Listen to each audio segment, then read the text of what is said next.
For those of you who somehow do not know, Lauren Southern debated Xanderhal a few days ago, I believe. There have been mixed reviews on the debate, and I'm here to review it pretty much. So some context to the debate itself, and you know, like how it really came from. Lauren Southern released a book, a children's book called The ABCs of Morality. And then right after, Lauren Southern tweeted out that, hey, this book is now available for purchase. What happened then is that Xanderhal sent out a tweet saying that, you know, hey, I would love to like debate or talk with you about this book, you know, after I've read it, after I've reviewed it. And then, hey, Lauren agreed and was like, yeah, sure, we can do this, 100%. And then the debate was set up. Here is where an initial mistake was sort of made. Xanderhal sort of preemptively agreed to a debate on a topic on the book when he wasn't aware of its contents yet. And because the debate originated from this book, from discussing the book, and that was sort of advertised as a title, especially from Lauren Southern's side of things, that's not typically how you want to start off the debate. You want to be always as informed as possible on what the contents of the debate are going to be, what's going to be brought up, what type of research you need to be, what type of reading you need to do beforehand, just so you make sure that you have as much possible information so that you will not get surprised and so that you will be comfortable, and then so you will have resources to back up any claims that you're making throughout the entire debate.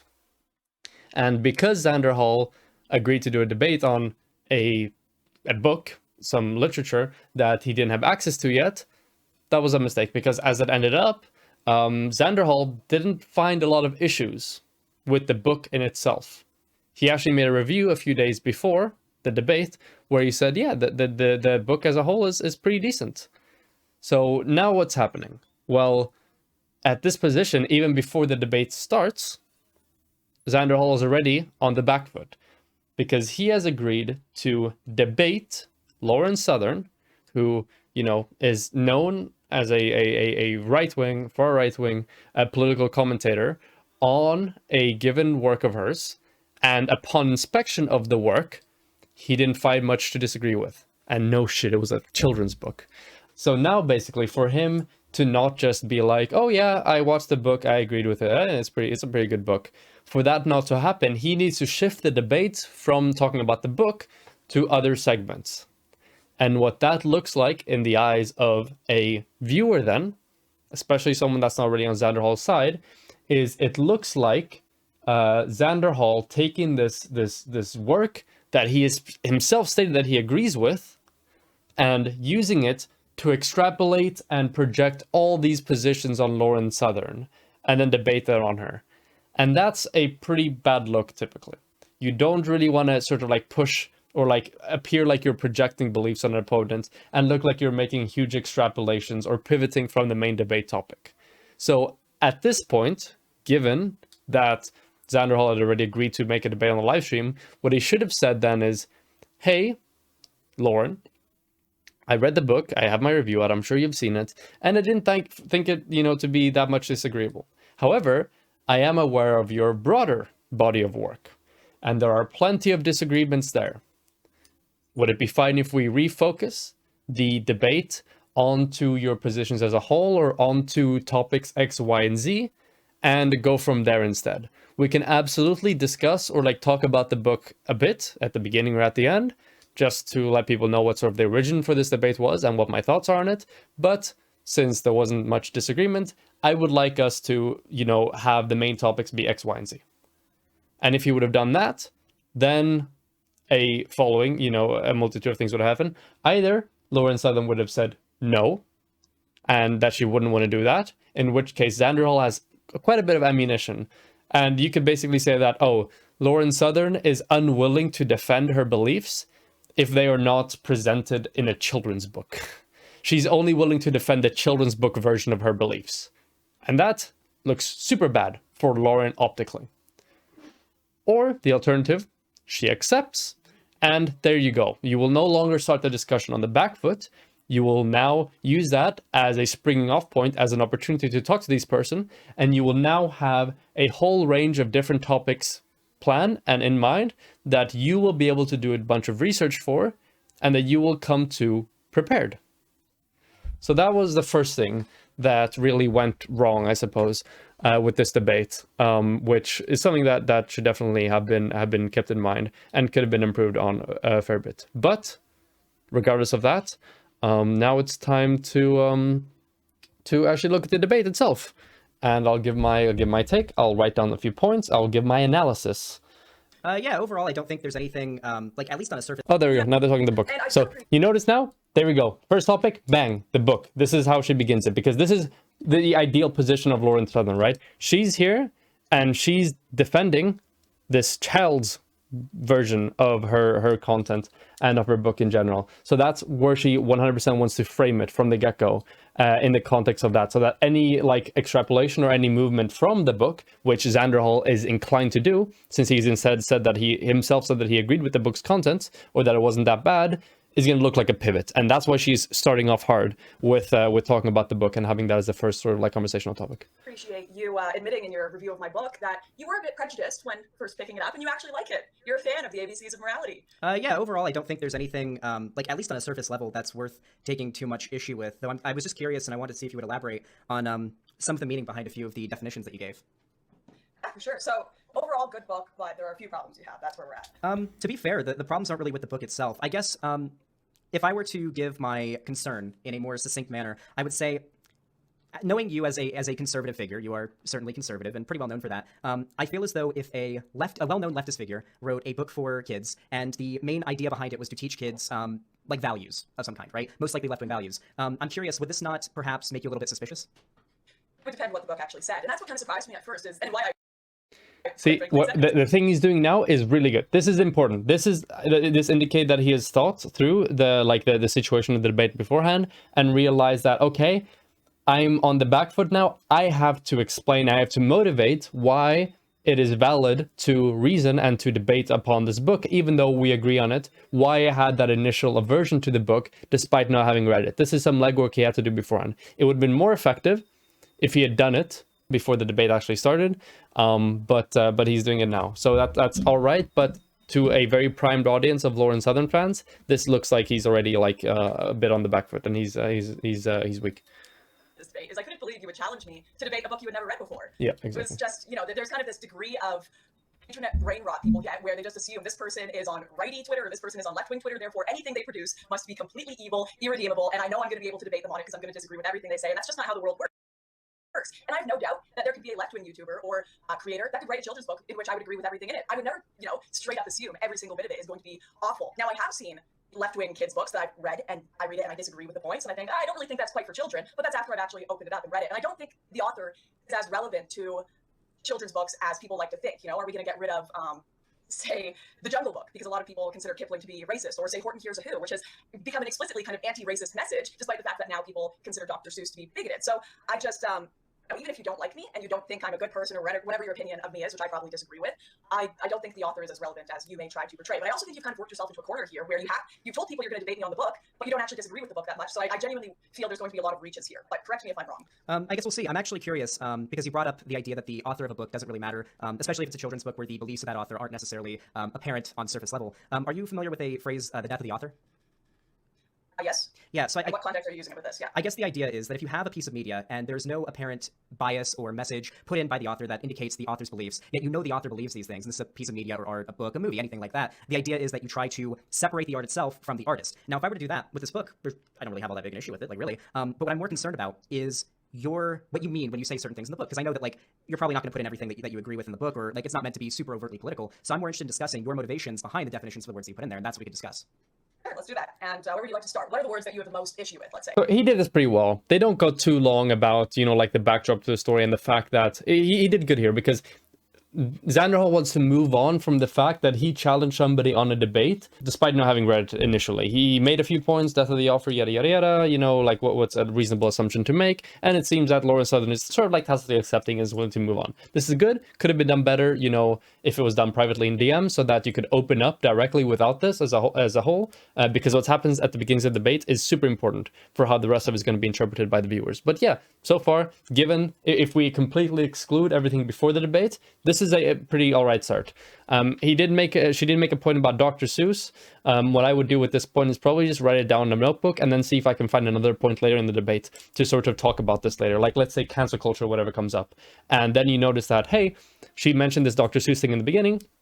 I can throw in here, like, yeah, like, for example, at the very beginning of the debate, you mentioned, for example, like Dr. Seuss, which you said that, oh, people think is so racist and needed to be cancelled. What actually happened there was that it was actually the publishers themselves that decided to retract this because they believed that the books were having an adverse effect that they didn't want it to have on, you know, the readers of the books in general.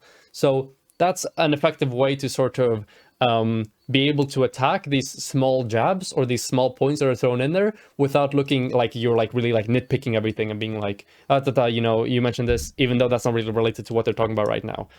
So yeah, that's another thing, because it's important, especially with these people like Lauren Southern, who are fairly rhetorically proficient and optically proficient, to be able to talk about all the things they mentioned and really go through them and debunk them all, so that she isn't allowed to have like any point that she just throws out that isn't really contested. But yeah.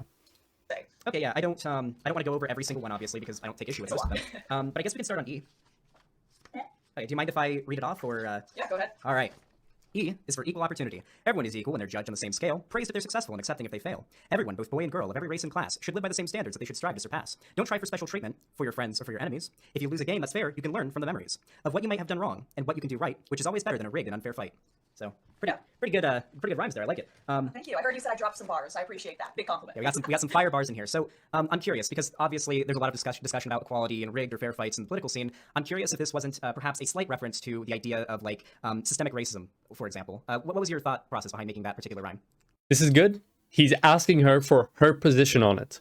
He's not saying that. So given these, you know, these lines here in the context of a world right now that's hyperpolarized and discussing Black Lives Matter, yada, yada, do you not think that these sorts of like rhymes or this sort of beliefs may undermine the beliefs of certain, like, you know, groups that advocate for the abolition of systemic racism, or yada, yada, yada? This is good because he asked her and now she's extrapolating upon it, and then he's going to build off what she says now.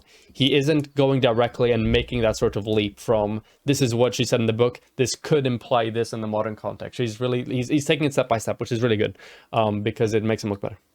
Actually, good start so far. The ABCs of equality, which was the kind of left-wing edition of this book that I wrote this to be a more neutral version of, put just equality for theirs, and they defined it in more of the left-leaning terms of, you know, equality is when you kind of even the scales and everything, which of course I don't really agree with the idea that, for example, you should boost certain people's grades to get into universities dependent on their race. I disagree with that. I think we should be judged on the same scale as people. I think that that creates true equality. I shouldn't be given special treatment if I'm a woman. A man shouldn't be given special treatment if he's a man. I'm pretty sure that's what we call patriarchy, if it's only men being hired because they're men. So I do think this, once again, is something that can lean both left and right. No one, if they're white, they shouldn't be given special treatment. If they're black, they shouldn't be given special treatment. I'd like to think that's not something we disagree on. No, principally, of course not. I'm curious, though, because obviously a lot of very left-leaning people would bring up something like white privilege. What are your thoughts on that? So what happened there, and this is what I've heard about like a few of the what's it called, like criticisms I've heard of the debate, is that she just made 2 points there. She just made the point of grades, and she's made the points of like hiring people based on certain, you know, like characteristics or traits about themselves. These are 2 often very right-wing talking points that she threw out there, and Xanderhal is kind of moving past them, getting at the broader point. While this is the correct thing to do from a more like, from a good faith perspective, where you're trying to really like combat the ideas, you don't necessarily have to focus too much on the things surrounding the ideas, and can really get to the core of them and the principles underlying them. But in a highly publicized debate like this, you need to make sure that you address all of the little things that are said, you know, in passing, and all the talking points that are thrown out, especially now, because she elaborated this on for some like fairly long amount of time. So yeah, these are some things, hopefully touches on it later, but otherwise, if she's allowed to throw out these 2 points that go unaddressed whenever she has a reply, then that's going to be an issue in the long term. It's used as something that's far too broad and across the board to tell people's stories for them, and it's really dehumanizing in a lot of ways for people whose lives are not privileged, and yet they have, you know, white skin. I'm not for the idea of white privilege. I think that's pretty evident. I think it's relevant to consider historically relevant systems that exist. So, for example, if you're in a European country, yes, it is more likely that people who are white are going to be the royalty. It is more likely that they're going to be established and wealthy because they've been there longer. They are the ones who established the country. We can talk about that, but there's also peasants. There are also people who are oppressed. There are also, even in the forming of America, I won't compare it directly. Hold on. Relevant systems that exist. So, for example, if you're in a European country, yes, it is more likely that people who are white are going to be the royalty. It is more likely that they're going to be established and wealthy because they've been there longer. They are the ones who established the country. We can talk about that, but there's also peasants. There are also people who are oppressed. There are also, even in the forming of America, I won't compare it directly to slavery, but it's not like the Irish or Italians were thought of particularly highly. So I think that we shouldn't use these terms that really work people into boxes and deny their personal life experience and history. My personal history, my grandmother was a war orphan who was sent to orphanages and homes in Australia and had to escape because she was horribly abused and got on a boat at 16 to Canada, where she grew up homeless and dumpster diving. I think it would be horrible to say she had a privileged life just because of her skin color. So I really reject the notion that we can just assume everyone who has white skin has some sort of privilege. But I do think it's relevant to say in some areas, people with white skin may be more likely to have privilege or wealth. Do you mind if I elaborate on the definition of white privilege, at least as I understand it and as most of the academic community seems to? I understand there are different definitions of white privilege, but I'm talking about it in the way that it is popularly used within pop culture, within discussion, within even my own classrooms when I was growing up. But free, go ahead. Yeah, so when at least I talk about white privilege, and when most academics talk about white privilege, they're usually referring to the remnants or even still existing systems that seem to specifically target the vast majority of people of color, typically, but not white people. So, for example, here's a good example, right? You can be a poor white person and have it really, really rough, right? And you can have a rich black person who, economically speaking, has it very, very well. There are still certain things that white person has, very small privileges that white person has over that rich black person. Is it life-changing? Is it revolutionary for their overall well-being? Probably not, but it is still worth talking about, because when we get down to it, these are the types of biases and the types of privileges we probably don't want to exist in society, right? Okay, good, decent start to this. However, two important points I should have added to this is that, number one, this has to end up with an aggregate, right? The reason why we care about this, even small pressures on individual groups of people, is because as an aggregate, it will have massive effects on a large group of people. And we're not saying that just because somebody's white, they're guaranteed to lead a better life than somebody's black. They were just saying that as an aggregate, it's sort of like a modifier given on your well-being. You get like plus whatever for being white, when it comes to the overall like statistical, I suppose, like socioeconomics within society as a whole. So once again, it's not to say that everybody, that's why it's going to be better off, but just that they're more likely to be better off because as an aggregate, they have more things going for them than an average black person would have. And then you want to also say, so race, for example, is just one part of a large intersectional identity where you have all different types of social groupings. And the point of, for example, fields of study like sociology is to monitor how all these different groups of people interact with society and how society interacts with them. And then from there, being able to recognize issues and pressures given on different groups of people and deeming which ones, hey, this we might want to address this, we might not want to address this, we should increase this effect, yada, yada, yada. So those are two things that should have been added there. But the explanation overall was pretty decent, but it's very important to right off the bat say that this is about aggregates, and that strips her of any like the anecdote she had before of like her white poor mom or whatever, because it's just an anecdote and it isn't borne out in aggregates. And then you also want to explain this, like how white privilege and racial privilege should be put in the context of other intersectional forms of analysis to make sure it's not just about race, because both of those things are often like strawmans or misunderstandings that conservatives have of leftist beliefs. Sure. Yeah. So okay. Yeah. Typically, I'm referring to things like the injustice in the racial justice system, the racism there. We agree on that, right? You agree about like the racism in the criminal justice system? You'd have to point out direct examples. I think people would argue that it could go either way in some cases, but you have to historically, most likely we'd agree. Modern times, I don't know. We could also talk about, once again, the racism in college admissions. We could talk about the racism in affirmative action hiring and how people who are more qualified for roles. So now you notice how she's pivoting. She's going away from the criminal justice thing. So Lauren asked Xanderhal to provide an example of a criminal justice system being racist, she asked him to provide an example of racial bias within society. Xanderhal said, yeah, criminal justice system. And what she said then was, oh, well, there's be examples, sometimes it can be the other way around. Like, for example, if you talk about college admissions, yada, yada, yada, what you want to do is be like, stop, hold on. You asked me for one example. We can talk about college admissions and stuff later and talk about that side of the discussion. But right now, let's talk about this, the criminal justice side of things. And when it comes to this, we can see that not based on individual examples of the criminal justice system treating people badly, but based on the data we have on the topic, we can see that as an aggregate, Black Americans, yada, yada, yada. That's the thing you have to do here. Because she's pivoting really hard right now. And you would say that that's an equaling out of things. I disagree with you there. I actually would disagree because I think, from my understanding, I believe those that benefit most from affirmative action are actually white women, like more well-off white women, from my understanding. I don't disagree with that. I think it's ridiculous. Yeah, I don't think that affirmative action on its own is exactly the best way to go about amending these particular problems. When I talk about, Okay, and I agree with you. That's what this is saying. I don't think that's a good thing. I don't think it's a good thing to boost people just because of their skin color or their race, because it actually takes away from the achievements of very successful minorities, very successful. And now notice Xanderhal made a good point here. Okay, Xanderhal said that, okay, well, if we're talking about affirmative action, we can actually see that as an aggregate, it's this demographic that benefits the most. So I can fully recognize that there are a bunch of issues with this. Really good point by Xanderhal, but once again, he lets her pivot off the criminal justice point, and she's kind of relieved by this, right? Oh, he didn't hold me to the criminal justice point. I can kind of like move on and do my thing now. And now she's pivoting to another issue as well. So you have to be really call out these pivots and go through this point by point. Everything she brings up, you need to address. Alicade says he didn't expand upon it enough. I think he did a sufficient job, because you will notice that Lauren Southern immediately backed off the point. She just jumped off that. And that looks really weak on the part of Lauren Southern. So I think he did an adequate job right now. Successful women that have worked hard for these positions, and everyone looks at them and questions, did you get this because you were an affirmative action hire, or did you get this because you're an And now she's on affirmative so action hire. I don't think it's been positive for anyone in any way, and even you're saying yourself, actually this has just benefited certain classes and groups, and it's not necessarily been positive at correcting the overall problem. yeah, so when I talk about privilege or systems that are racist, I'm not necessarily referring to like affirmative action. I'm referring to things that are a lot easier to pinpoint, and there's a lot more data behind, and that are way more impactful in most people's lives than just whether or not this person gets hired for this job because they're white or black, or this person gets accepted to this university because they're white or black. I'm referring more to like the overrepresentation of incarceration in prisons when it comes to black people and white people, the overall socioeconomic position of black people in this country, and just generally non-white people as well. I'm talking about issues like this. Obviously, the leftover Can I just ramifications. quickly tell you something? I'm not addressing any of that in this book. It's a children's book. I'm certainly not trying to make any. And now, once again, and now she's switching that out. So she's like, now she's going back to the book. And that's why, once again, the error initially in this debate being framed as a debate of, about the book gives Lauren Southern so much leeway and so much to back off of.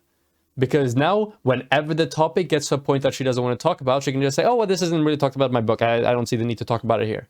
And that can be applied to literally every kind of situation. Because as we know, Xanderhal said that the book itself isn't really that bad. It's more certain implications it might have when put into the context of the author, Lauren Southern. So once again, we see super early in the debate, even already now, that the fact that the argument was phrased or like centered around the children's book is proving to be a massive negative on the side of, for Xanderhal's side of the argument here. Hidden mention of, the incarceration rates. I'm not talking about that at all. This is literally just saying we should treat people equally, regardless of their genders. It would help a lot if Xanderhal just took a few bullet points and took a few notes on the things that she'd mentioned. So revisiting the criminal justice thing, revisiting the grades thing, the affirmative action thing, and just being like, hey, so I talked about criminal justice. This is the case for criminal justice being racist, yada yada yada. You also brought up affirmative action, and then I replied with the white women thing, and you kind of backed off that. And you want to really touch on each of the points to make sure you have the final say in each of them. And note taking is super good for that. And judge them on the same scale. That's it. There's no hidden message here talking about all of these extensive subjects you've brought up here. And even if I wanted to, there couldn't be. It's a children's book. It's an extremely simplified concept. So I really think you're using this point that you don't really disagree with to go off on tons of other topics that you maybe want to discuss with me, and we can save for later when we're done the book. But this has nothing to do with all these topics you brought up, that equal opportunity bit. Well, I apologize if it seems that way, but my main point is that you can't completely separate the beliefs of the author from the art. So when I read this, my interpretation was, okay, so we're talking about equality and how people should strive to surpass, and winning a rigged fight isn't really something that's worth any merit. And so I couldn't help but think of because I watched a lot of your content back in the day of when you would talk about how the left overblows the problems with the racial inequalities in the criminal justice system. It just brought me back to that. It had nothing to do with that. Okay, you guys can look it up. There's this book called Postmodern Poo, and it's a book which tries to. And now we're talking about something completely different.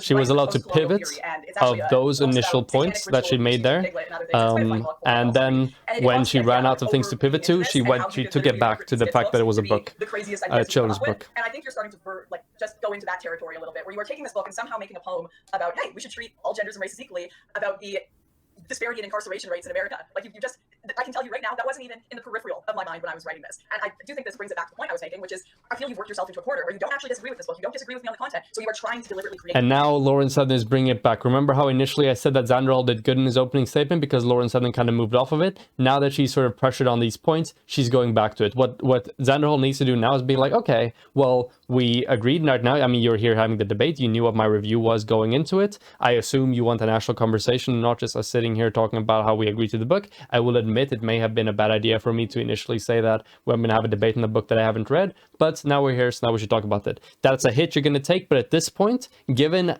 how much we've seen that Lauren is willing to use the excuse of falling back to the book, it's a hit you need to take at that point to make sure that she isn't allowed to do this over and over and over going forward in the debate. And now you need to be like, so if we talk about the actual content of the stuff we talked about, so for example, you mentioned the criminal justice system, and then you go off on that.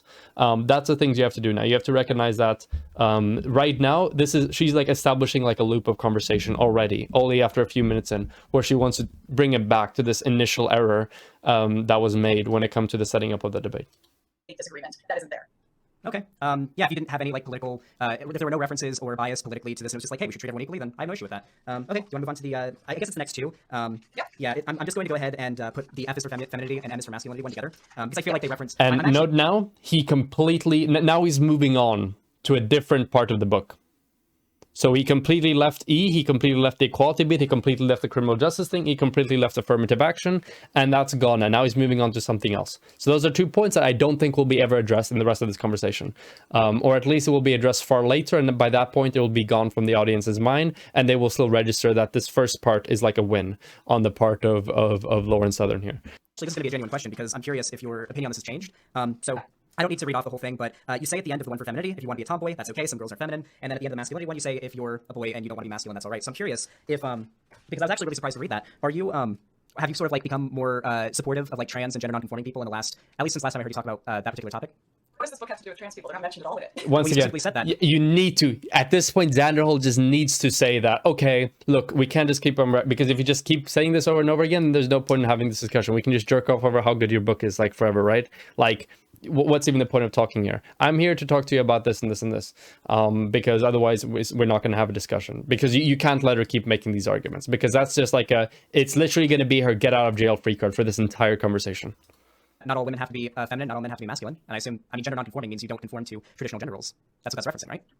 You know, there are guys who are completely straight that act in feminine ways, or there are guys that are completely cis, so to speak, that aren't entirely masculine, and there are women that are completely cis and not transgender individuals that act like tomboys. I was a tomboy when growing up. Are you under the impression that being a tomboy makes you transgender? No, absolutely not. But this is obviously encompassed. This. So are you only referring to cisgender people that are like straight and just happen to not really fall? I'm not bringing up the subject of transgenderism in a children's book. I'm completely against the idea of bringing transgender ideology onto children who are barely even starting to consider the fact of their own, what is, being a female and a male. I don't believe in bringing transgender ideology onto children at all. So wait, why are you okay with putting cisgender ideology into that? I mean, in the very same passage, you talk about how football and bravery and whatnot is masculine, mothers and princesses are feminine. That's what masculine means. Teaching them words, femininity and masculinity, that's what these words mean. Well, you just said you don't want the transgender ideology being taught to them, but this is, I guess you could say, the cisgender ideology. Transgender ideology is a highly politicized subject that, when put on kids, can lead them to make all sorts of life-changing decisions, which they are not old enough to make yet, ones which can change their biology, make them infertile.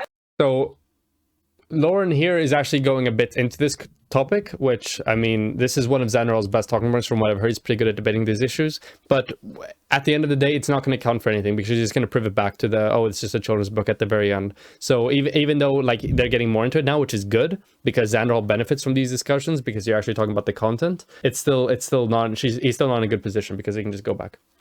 Lead to mass amounts of confusion. And quite frankly, in my opinion, I have a lot of love for people who are struggling with gender identity issues. I do. I have friends that are transgender. I have friends that have detransitioned. And it is not something that is fun. It is not fun thinking that you are, or being in the wrong body, however you want to portray it. It's not some joyous thing that you just say, yeah, choose that. No, in a lot of ways, we should teach people to be comfortable in their own body and to embrace and love it. And if later on it turns out they are having issues with gender identity, that is not something you try to promote. It is an issue. It is a struggle to be born in the wrong body or have, body dysmorphia. That's not, like, I don't understand this idea that we should teach people to be happy with choosing to be transgender as if it's some choice. I choose to have body dysmorphia. Like, it's a really big struggle, which has high suicide rates, high rates of depression. So she said so much now that Xanderhal is going to have good responses to. So let's see how this goes. Even depression after surgery. It's to some degree, and this is a debate I understand in the left-wing community, whether it's a mental illness or not, and how this debate affects whether insurance claims will fund people's surgeries or not. But there's a debate as to whether this is a mental illness. There's a debate to the psychological impact this has on people. This book is about basic concepts of life. And female and male, these two genders are literally how humanity has existed from the dawn of time. You can't reproduce without them both. And the idea of femininity and masculinity are two concepts which...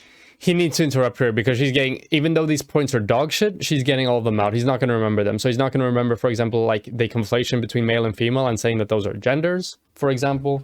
You're not going to be able to like really it's going to be harder to visualize the comparison between transgender ideology and cisgender ideology and the benefits there. You're also going to have to talk about the effects of transitioning on an aggregate population. You're going to be talking about the rates of detransitioning. You're going to be talking about the effect of puberty blockers. You're going to be talking about transgenderism among young children, among youth, yada yada. And these are things that it's just too many points. He needs to cut them off here, or write down notes, and to me it doesn't seem like he's writing anything down. So it's going to be challenging to see how he's able to respond to this in an adequate way. Existed for a very long time throughout history, and the only reason I'm bringing them up is quite frankly because society has demonized them in a lot of ways, and I'm trying to tell kids actually it's okay to be feminine and masculine. All right. Okay, we got a lot to go over there because you brought a lot of things up, and I do want to acknowledge all of it. So, firstly, I understand that the issue of trans people is very, very politicized, right? There's a huge political debate about it. My opinions in this issue. Okay, sure. My opinions about transgender people are entirely backed by science. Okay, I've done tons of research into this. If you want any of my sources or anything like that, I can provide them to you very happily in an instant. Okay. So first of all, there are no kids that are being brainwashed and being transgender and engaging in some total body-changing, biologically irreversible thing that's happening to them. That's false. That's false. I'm This is true. right now within my own community in Canada. Can We've you got give family an friends that are dealing with this. We've got family friends that are dealing with this in Canada with their daughter who is 14 years old, who is currently trying to transition and go on hormones. And you see, he had to make a bunch of points there. He had to go over all these arguments, and he got just a little bit into his beginning to debunk this, and then Lauren Southern jumped in there and started talking about her stuff.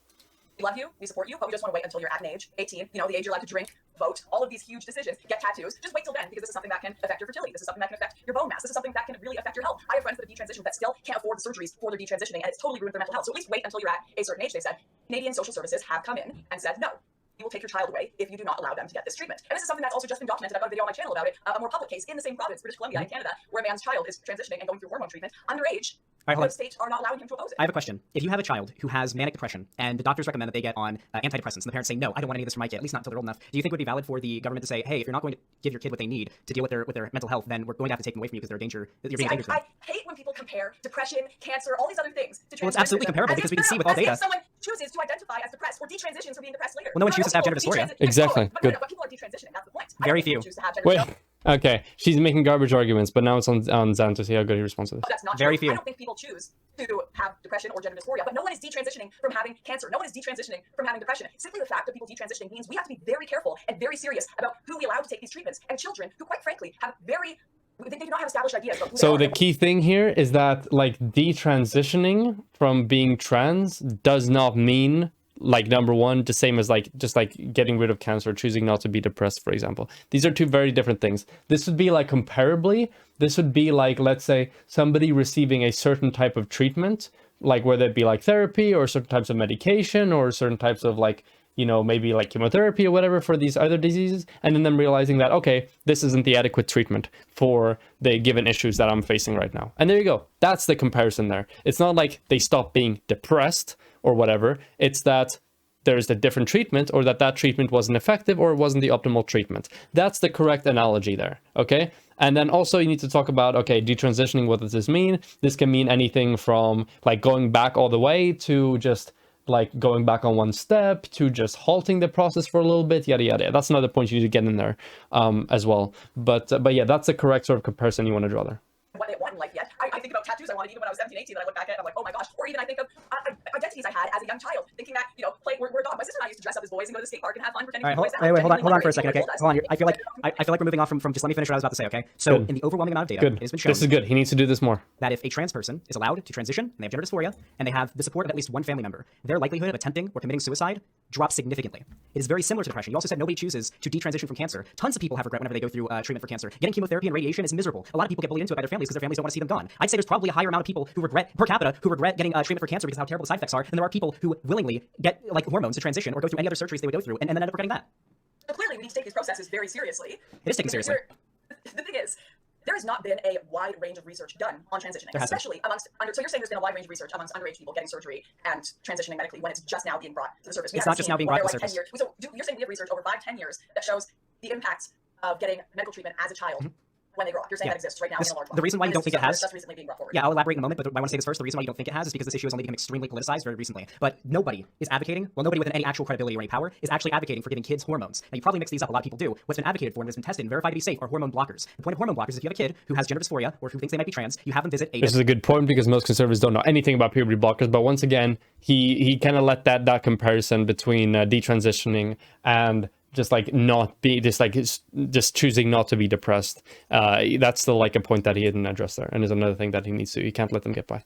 designated healthcare professional, usually the pediatrician, who will refer them to a therapist, and that therapist will figure out whether or not it is very likely they have gender dysphoria. That is a huge issue. With a lot of trans people, it becomes a lot harder later in life for you to transition if you've gone through, let's say you're a trans woman, you are now in your 20s, and you are now finally able to get hormones and start transitioning because you are fully let go of the reins, right? But you've gone through a male puberty. It is a lot harder for you now to go through that process to achieve the body that you want to achieve because you went through the wrong puberty. Now, puberty blockers are safe to give to kids that are, coming out of prepubescence into puberty, and it's been found that there are no negative side effects. These same hormone blockers have been used on kids that are not transgender when they have thyroid issues or other issues that require them, and they've been found to be overwhelmingly safe. I believe it was found that they are more safe than ear infection medication, which we give kids all the time. They go swimming in the pool and they get pee in their ear when they're swimming around. I want to concede something Okay, right now. all right. You're actually right. There has been a decent amount of research done on people post-reassignment surgery.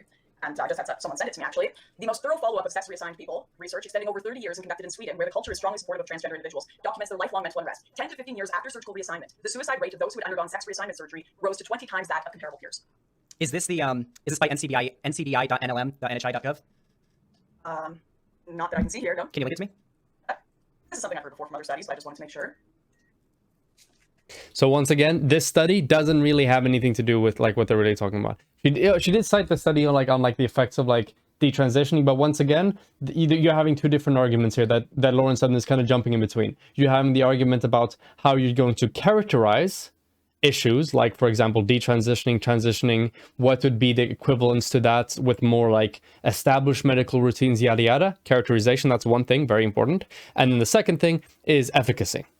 And right now, Lauren Sutton has jumped from characterization to efficacy to characterization to efficacy. And now she's bringing up the study, which is a really bad study. But I've actually seen a clip of this. So I'm going to let this go for a little bit longer and then I'll talk about it. Yeah, you sent it to me on Discord. I'm sending it to you on Twitter. Okay. Remember, I'm a boomer. I don't know how Discord works.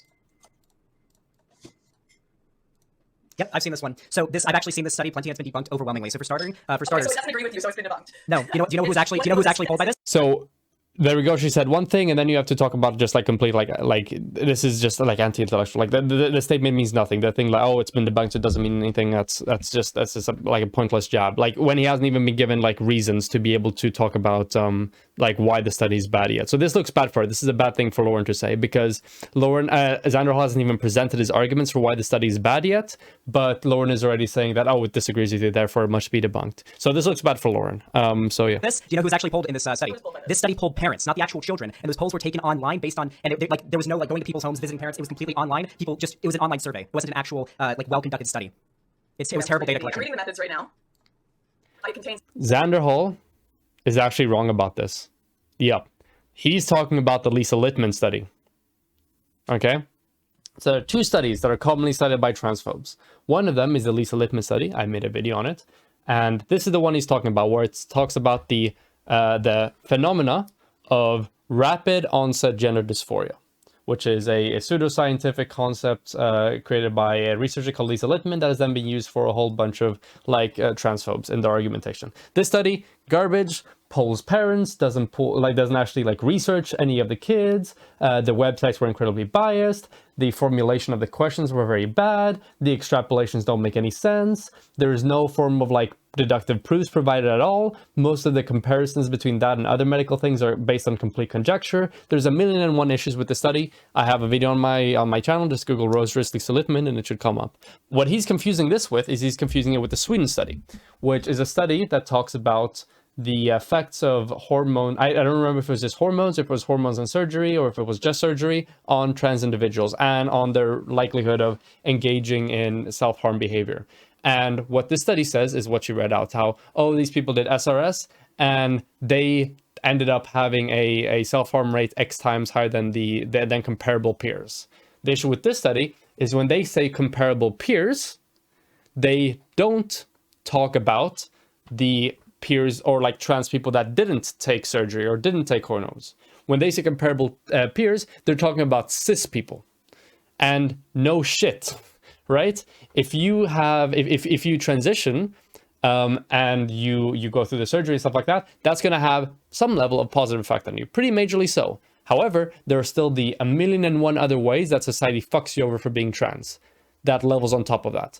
So after the surgery, there's still a bunch of things that explicitly affect trans individuals that lead to their high rate of self-harm. The study itself actually shows that trans people who did transition have a lower likelihood of engaging in self-harm behavior than trans people who did not transition medically. So it actually proves Xanderhal's point here. And it's just completely misread by conservatives because of the poor wording of the study itself. And when they say comparable peers, they don't mean other trans people that didn't transition, they mean cis people. But Xanderhal messed this up here. He confused it with the Lisa Lippman study, which is understandable. I mean, these are like, no, I mean, there are two studies that are mostly used by transphobes. And especially since this is something he was going to talk about, he knew it was one of his points in the book. I think he should have, like, he should be able to recognize that, like, the difference between these two, because these are the only two that are really used. So it's fairly important that you don't mess this up. To my knowledge, Lauren doesn't correct him here, because Lauren doesn't fucking know anything either about any of this stuff. But yeah, Xanderhal, his criticisms were accurate, but they're from a completely different study, so they don't apply here at all. So he got those two studies mixed up. But yeah. Discharge diagnosis up to 7 contributory diagnosis. Yeah. This looks really bad. This looks really bad right here. The fact that he's going to Vosh's research document and highlighting this. The one he's talking about is, hold on, is this one, the one up here, the top one. It's actually in the same document. It's right above. This is the one. He thinks he's talking about this one, and he's even showing it on the stream, and he's showing the research document as like some form of like level of authority. This looks really bad. What this looks like is, it looks like he's just like literally like a Vosh clone. He just got all his talking points from a different source, and he's just like repeating them. And the reason why this looks extra bad is because he's not only repeating them, but he's repeating them incorrectly. Even though at the time, to people that aren't heavily initiated into this looks good. When it comes to people that are more knowledgeable on this looks kind of questionably. But at the end of the day, if you're knowledgeable enough to recognize that he messed up here, you're probably also knowledgeable enough to recognize that this study is also shit and is also like proves Xanderhal's point. But yeah, that's one of a major mess up. But it's, you know, there's a lot of pressure here, so I'm not going to like fault him too heavily for that. But yeah, he mixed these two up. Oh, man, sorry, just never mind. So it's not national registers. That particular study has become a laughingstock among much of the scientific community. I've seen it a million times. I'm not going to take your word at it, because you were just telling me that you have a bunch of studies that show people's suicide rates drop. You can go pick those up while I'm reading how this was done. Absolutely.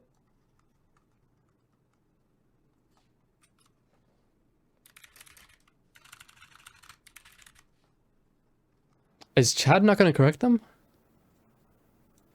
Here we go. I think this is a good one. See, he looks really good now because he's super quiet. I'm not seeing anything in here about it being an online study. If anything, yeah, it's exactly. We're interviewing people, and it was a survey that was taken online. Yeah, and it was also extremely biased. You see, now Lauren Southern is going a bit further into that. She's questioning it, and now at some point they're going to reach an impasse, or Xanderhal is going to be put in the back foot. I want to bring this one up because I don't know how much you would agree, but the survey, I believe, was hosted on a very well-known like anti-trans website as well. Yeah. And there was no strong verification to determine whether or not people taking the surveys were like real, and it was also meant to survey parents, not the actual trans people. I just sent you one of many studies that validate that. Oh, here's a good one here. I guess in this one as well. Most notably, strong parental support decreases the likelihood of a suicide attempt in the past year from 50. And now he's moving on to a different side, which is a good thing to do here, but still, it's who has family support. Yeah. The data seems to overwhelmingly suggest that support from a family member now, or is friend. this study adults or children? This study. No, sorry, hold on. Someone messaged me. This study specifically, here I can actually check right here. Analysis. That's the thing. I am open to hearing this kind of stuff, but the research that I have personally seen, and the research that I've seen over the years as I've gone over this topic, it's not something I'm particularly into right now. Research right now has been highly negative towards the surgeries. If that's changed, if you have proof that's different, there, someone in chat. You two are not looking at the same study. I'm willing to consider that and look at that. But this is certainly not the topic I came on here to talk about. You've been dragging me down rabbit holes of subjects that are not even contained in this book every single time you bring up a phone. I apologize. Listen, I'm very eager. I'm very excited. I'm having a good time. I'm sorry if I get a little bit overzealous, but I felt like perhaps there was a reference there to trans people because you talk about essentially gender non-conforming people. Not even a little bit. It's not gender. It's just they're. And now you see what happened here. Xanderhal landed a good point, and he's doing Lauren Southern's job for him now. He's not summarizing, he's not like finishing. Okay, so let's finish talking about this trans stuff. So given that you were completely fucking wrong on the effect of medical transition on trans people's likelihood of engaging in like self-harm behavior or whatever, let's talk about the other stuff you mentioned. Let's talk about, for example, the characterization that you mentioned previously, yada, yada, yada. He's moving on from this now, which he wants to stay on this a bit longer. It'll probably look pretty good, but yeah. If you are a guy who isn't necessarily like super masculine, maybe like your craft beers and art instead, I wouldn't consider him gender non-conforming. That seems a little bit weird. I mean, that's what it refers to. The idea is that you typically don't conform to most gender roles. Like, have you ever heard of I'm curious, have you ever heard of a femboy? I've heard of your catboy femboys. Yes, I have. Yeah, like femboys can be cisgender, but it doesn't mean they're gay or not. It doesn't mean they're trans or gay or anything like that. They can be totally straight, but they just like to wear the thigh high socks and the short cut little shorts and everything, and they just dress very feminine. Sure. And I don't care. I don't care. The point of this poem was to say, if you want to be feminine, you can be feminine. If you want to be masculine, you can be masculine. There are a lot of aspects of today's culture that, would you agree, kind of reject and demonize traditional femininity and masculinity? Perhaps, yeah, depending on the space you're in. I've met plenty of people like that. Yeah, so it's like, for example, this is a bit of a random one, but the other day I was on YouTube, and I was on the YouTubes, and I was watching this deep dive analysis of High School Musical's Sharpay, and how she's actually the victim in the story, but it was a time, and I remember this when I was growing up, the idea of being traditionally feminine was really demonized. Like, you wanted to be a tomboy, you wanted to be the girl that dressed a little more plain and was the girl next door, because all of the girls in movies that were super feminine were demonized. There was the fact that she wore pink skirts, the fact that she had the little dog with her, she had the long blonde hair, she just loved everything sparkly, and constantly in the show, they would mock that and make her the villain for having these super, just quite frankly, feminine tropes about her. And, you know, you can even see this with the bimbo movement on TikTok, where you have girls saying, hey, if I want to walk around and be like legally blonde, if I want to be a bit of a bimbo, why are you guys rejecting? But once again, he needs to make the point that this is an anecdote. This is very important. Saying that can't be my aesthetic. Why are you people saying that that's wrong or bad? So I think that, you know, I was just kind of making a point to touch on, you know, if you want to fall into this, that's okay. That's it. It's not a highly politicized point saying you have to be feminine as a woman. It's saying there's been some pushback in our culture against traditional femininity and masculinity in kids. It's okay to be these things. That's fine. And once again, I don't think you disagree with that. So you tried to make this a debate about transgenderism, a topic which I will admit I am not particularly well versed in. I'm not going to pretend I know all the studies. I don't. Yes, on surface, it's not something I think is good to put on kids. Maybe I'm wrong about that, but that's not what I came on here to debate you about. And it's not a point I was making in this book. Once again, goes back to the initial error in the premise behind the conversation as a whole. We're gonna like bump into this so many times. Of making every single poem in here and every single topic in here about a topic you want to debate me on that I'm not talking about. But don't you think that if I wrote a book that was very similar to this, and I wrote, it's okay for you to identify however you like, you don't have to be masculine, you don't have to be feminine, knowing my takes on these issues, would you not think that perhaps I was alluding to it being okay to be transgender, even if you're a kid? If that's all you were saying, I wouldn't care. That it's okay to be trans as a kid? If you were writing, it's okay to be And she trans. can say this now. She can say that, oh, even though she probably would, Xanderhal would probably be correct here, that she probably would take issue with it, right? The issue with this right now is that Lauren Southern can just say, no, I wouldn't. And there is no way for him to prove otherwise. And there is no real like question he can pose to her that is directly relevant to this conversation to make her concede that. It's very difficult to do so at this point. So once again, so much of this really stems back to the premises behind the debate as a whole, and how well, I'm going to be honest, how well Lauren Southern is leveraging it in the conversation. Highly politicized point, the same way that if I were writing, you know, you have to be feminine. We know these are politicized arguments. There's almost no one in the right-wing sphere or conservative sphere of politics that are saying kids should be transgender and should be taught transgender politics. And there's almost no one in the left-wing, more progressive realm of politics that is saying all men have to be masculine and all men have to be feminine. So I'm not saying either politicized side of things. Okay. Do you want to move on to G? This one's a bit back. So now he's completely moving on. There was so much more to go into there when it comes to trans stuff. Because from what I've heard, Xanderhal is good at debating trans stuff. And she made so many incredibly stupid points there. So once again, he's moving on for it. Now, granted, he's moving on for like different reasons than the last time, but still, you need to address all the points she talked about. So that's one topic, the topic of systemic racism, where she was allowed to make 2 or 3 points that were never really addressed. And then he moved on. And then you made a few points here on the trans stuff. He made 2 or 3 points. She made 2 or 3 points. He addressed one of them optically pretty well. Realistically, not very well because he miscited the study. But then he's moving on from that directly. So once again, it feels like he's like trying to speed run the debate more than he's trying to perform well, maybe. Faster. I'm just curious what your thoughts are on this. So G is for groupthink. It's easy to accept what those in crowds believe. But if they're wrong, it means more people who will grieve. History has told us that folks are often led to throwing out their reason and trusting mobs instead. Groupthink is a nasty and quite well-hidden trap. When you first step in it, you might not feel it snap. It's not that it's wrong to trust in other people, but think for yourself so you don't follow them to evil. So what did you mean by I that? really like to think you don't have a problem with that. No, I really like to think I don't necessarily. I'm just curious what your thoughts are on it. You know, if a group of people tell So you this is about good. He's taking a bit of a conservative stance. He's letting her elaborate on it and then going from there. This is good. This is very important. If he would have done the other way around, if he would have said that, okay, so this seems to apply X, Y, and Z, that would look really bad. But it's really good that he's doing this. love a bridge because the group's telling you to do that. If there's a bunch of people on a political bandwagon, whether it be political or social, don't just do something because lots of people are doing it. Think for yourself. Maybe they're all doing it for good reasons, but sometimes crowds do things for bad reasons. Okay. It's that simple. Would it be presumptuous of me to, or perhaps overbearing of me to ask if you have any examples of like a political bandwagon that you've seen people jump on? I mean, any sort of totalitarian bandwagon in history, Nazism, communism. You know, I'd even suggest the MAGA movement. Don't join a MAGA movement just because it looks exciting and lots of your friends are wearing red hats. Think about it. Think about whether you support the policies. Think about what you really believe deep down. Black Lives Matter. Don't go protest with them unless you understand why you're doing it, unless you understand the cause behind it. Maybe at the end of the day you decide you do want to join that. Maybe at the end of the day you think it is for a good reason, but don't just do it because all your friends are going there, or because it seems like everyone's doing it on Twitter and Instagram and celebrities have told you it's good. Okay, yeah, I don't disagree with that. I feel like a lot of people, especially nowadays, tend to perhaps stop thinking as much and maybe join into a group that they feel comfortable in and sort of they're looking for some kind of belonging in a group, and that's what pushes them into wherever they end up going, whether it be left or right. There are a lot of people like that. So I do. You know, I had friends that were posting the black square thing, and just because I saw it, I knew they weren't particularly involved in politics, and I knew they likely didn't know much about it. And I just messaged them and be like, hey, what's the black square for? And they could not give me. They were like, oh, I support this Black Fuck the black square. Anyone who posted the black square is cringe. Lives Matter movement. And I'm like, oh, okay, cool. What does it stand for?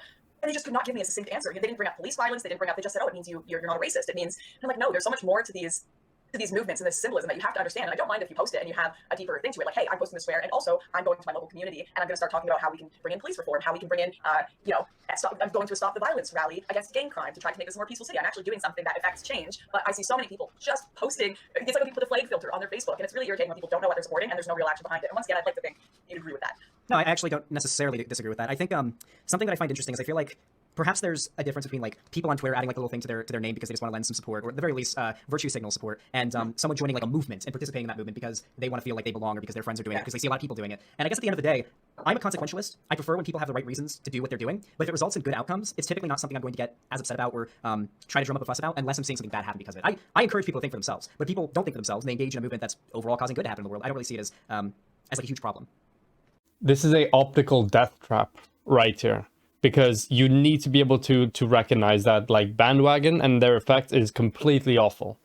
And this is just such like an optical, just 100% dunk on the side of Lauren Southern here, because Xanderhal, while his argument may not be incorrect, he's making a very nuanced argument, right? He's piling on, okay, well, given these caveats, operating within this moral system where we're examining very specifically the outcomes of this action as a whole, while not taking into account externalities or other patterns of behavior that may arise from this, yada yada yada. He's making a very nuanced argument, an argument that is far too nuanced when it comes to this type of debate, when it comes to debating Lauren Southern. This is not the really the right way to take this. And I don't necessarily think that the argument is good here. I think that a bandwagon effect on society as a whole, and the fact that people engage in those types of actions just based on the fact that they have like a group, saying that that's a good for society, I think is a probably a bad argument, is a bad conclusion. What I would say is that, hey, in that very specific case, if you're only looking at the effects of that one movement that was joined fairly brainlessly, yes, it's positive. However, if you take into consideration that this is now a common pattern of behavior, or this is something that occurs frequently enough that it's in this case having a positive effect on society, that means that it can literally just as easily work the other way around. And because I trust in the fact that my arguments are superior, my ideology is good or whatever the hell, I want to encourage as many people as possible to think critically about this and arrive to their positions from a point of understanding and argumentation and logic, rather than from a bandwagon. That's the correct argument to do here. This argument here that he's making is way too nuanced, and I think it's not a good argument, and is also just it's an optical death trap in this specific debate. Self-reliance and thinking about what you're doing for the right reasons is important. I see what you mean. I've become, in the last few years, largely anti-movement and cause in general. That's going to sound weird initially saying it, but I found over the years, even in kind of right-wing circles, people would get into these movements, and when they try to justify their behavior, the things they were fighting for, the arguments they were having online, they'd say, this is for the movement, this is for the cause. And I'd ask them what the cause was, and they'd be like, well, the cause is progressivism, the cause is Trump. And it seemed that the cause of the movement had become the cause. It was kind of a self-creating, there was no real people behind it, right? To me, if the cause doesn't actually come down to affecting and helping real people, and you're just doing it, I'm doing this for Black Lives Matter. So you're acting for the cause, you're not actually doing it for someone's life. I'm doing this for the mega movement. There has to be real people, real community, real family that you are fighting for change. Whether it be, I have someone in my community that is deeply affected by gang crime, and so I've joined some sort of movement to fight against gang crime because my community and people I care about are impacted. Whereas I think a lot of people join movements and causes not because they are connected to their family and community, but rather the opposite. They are disconnected from their family and community, and they have some really this much. So Lauren's argument for this is also shit, but yeah, I'm here to mostly focus on Xanderhal's side of the thing and give him constructive criticism, not give Lauren desire for just a narcissistic purpose in life. They need something to motivate them, and they need something to drive them and to justify them being in politics. So it's all for the cause. The cause, guys, we gotta fight for the cause, and they have nothing actually tying them to why they're fighting for change. So which I worry about, and I think it's unhealthy. What do you think would be the biggest difference between you and I and your average person who goes to a Black Lives Matter march or puts the little the flag or the block in their Twitter name? What would you, just off the top of your head, guess would be the biggest difference between you and me and them? I have to know them on an individual level. I have to know their motivations for doing that. Well, if there's someone who's doing it just because they saw a lot of other people do it, I would say the difference is I've really delved into the subjects that I care about to the point of flying over to Europe to go investigate the migrant crisis from the other side with the traffickers and seeing it firsthand. Also, investigate. By the way, when she says investigate, she means going out on boats, trying to sink refugee ships. Lauren Southern is a despicable human being. But yeah, anyway, let's keep going. I'll say when I was initially involved in politics, I think I had a bit of this problem where it was just for the cause, and I hadn't built a lot of community and real things that I cared about, which I changed now. And part of the reason I'm in politics is because I really care about my family, I care about my community, and I care about their future, and that's where most of my life is focused. And I worry about two groups of people. One group where they don't actually have anything real outside of this political world, and the reason they are involved in causes is just for the sake of feeling they have some purpose, and they enjoy the drama online, they enjoy the fights.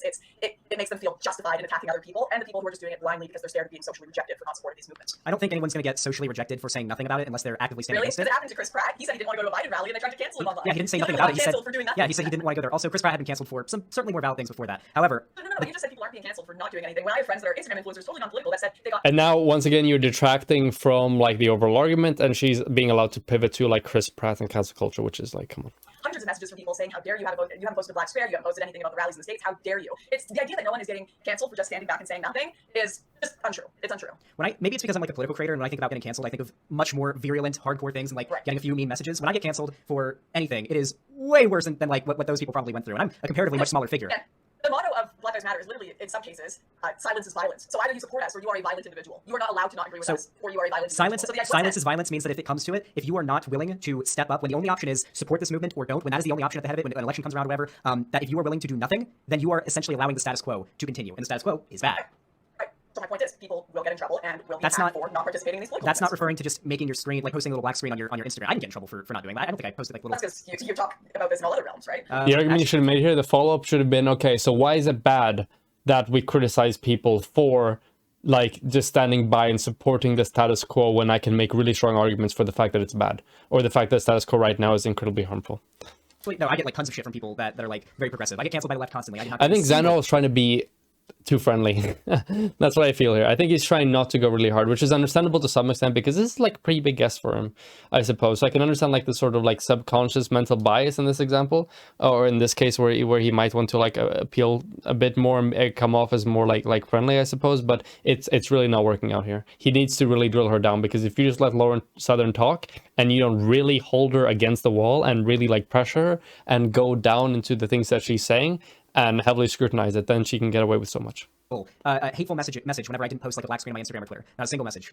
Okay, well, I know people who did. And ultimately, this G is for groupthink bit. I know you just said you don't really mind that much if people, as long as they're doing good things, even if they don't understand why they're doing good things, it doesn't matter that much. The problem is, when people don't think about why they're doing good things, they can easily be turned to bad things. And if people's understanding of the politics no, not good. Well, this is the argument that Lauren Southern should have made from the get-go. This is the strong argument, I think, for the anti-groupthink argument.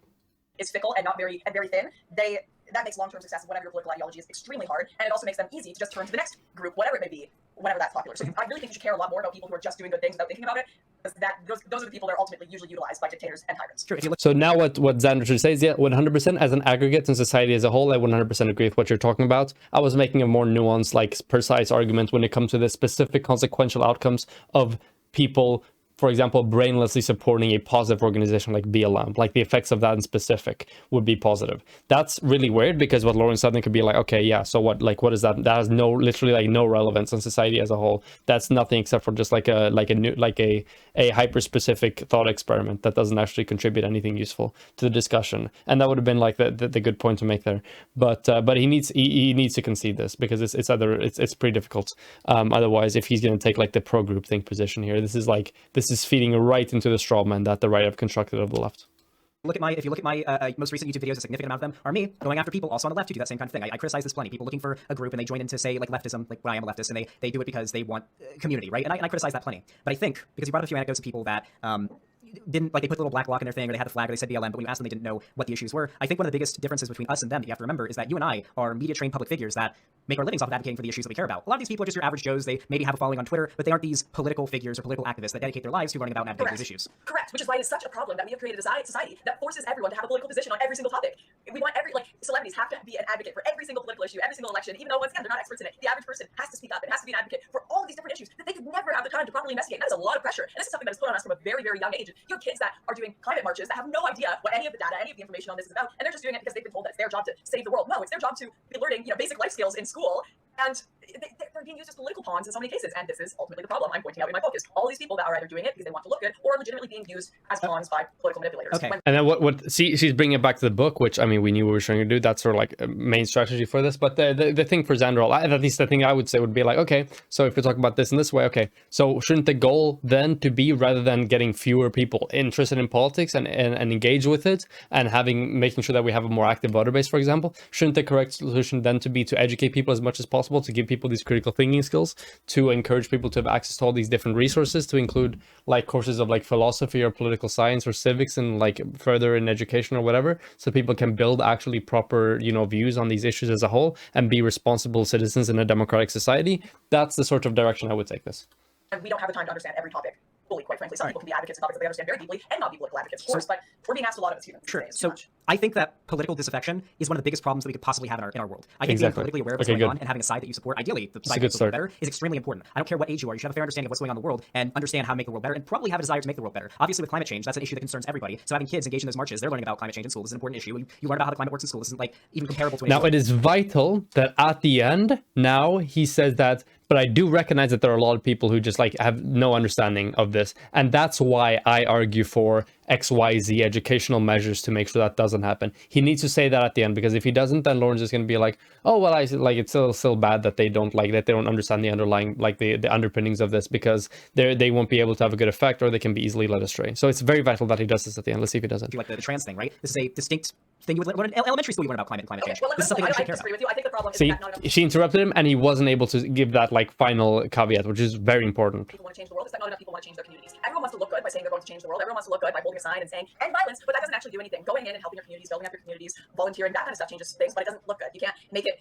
you can't hashtag it and get tons and tons of likes and retweets, quite frankly. So everyone is trying to change the world with not actually doing anything, but no one actually wants to focus on their community and real things, because that's not popular. Yeah, sure. So the reason why you can't think of a lot of examples of people doing community efforts to make their community better is because those things don't get a lot of traction. But I myself focus a lot on community organizing. I want to do a canvassing for candidates that I support back in Florida eventually when I have enough money for it. When midterms come around, these things don't make headlines. You probably wouldn't end up seeing it all that much. But if you've looked into it, I've definitely looked into it. Every single city, every local area that I can think of has like a local DSA chapter. They have clubs at universities and colleges that work together to try to lobby their local governments for certain policies, like climate related or with social issues. There's plenty of community activism that happens, but you can't ignore the worldwide scale. Okay, for sure. So what he should have said there is he's making a decent argument, but he could have like developed on that. So you could have said, for example, that, okay, so the reason why just overall you're going to have a smaller sampling size when it comes to local events, because they're going to get less attention, less media prominence because of the things you talk about. However, I still agree with you that there should absolutely be a stronger focus on local elections. That's why I'm doing this local thing, yada, yada, yada. And that's why I also support educational measures X, Y, and Z to make sure that most people understand the issues and are able to affect them personally. Sure. Let's focus on everything else, because you just suggested that people aren't political enough. They're too disaffected. Once again, I really, really disagree with that. We are at the point where we have literally politicized pillows. We have you have the My Pillow guy versus that kid from Parkland. I can't remember his name. He was gonna make his own David pillow Hogg, company. yeah. David Hogg. We politicized pillows. If you don't think we've got so much politics coming from every realm, you give me cereal. Why is my ice cream yelling at me about Black Lives Matter? I just want to buy a damn taco without being told about how I'm ruining the environment or affecting the world. Like corporations have literally become full on. They've embraced this because they know they can get sales out of it. It's every single aspect of our lives. Like no, we need to actually live. We need to have a little bit of real world perspective as well. Do you think perhaps there is something to notice when you see that what you're getting upset about right now are messages on packaging for food and Twitter battles between the surviving victim of the school shooting and the My Pillow guy, and then when you have BLM activists out there trying to advocate for justice or reform of the justice system and systemic top-down changes to help improve the socioeconomic position of Black people in this country. This is a really good point. Good. Does it seem like there's maybe a disparity between what you're upset about here and how you feel political disaffectedness doesn't harm the world, and what people that are politically involved, mostly on the left, are talking about, the issues that they're concerned about?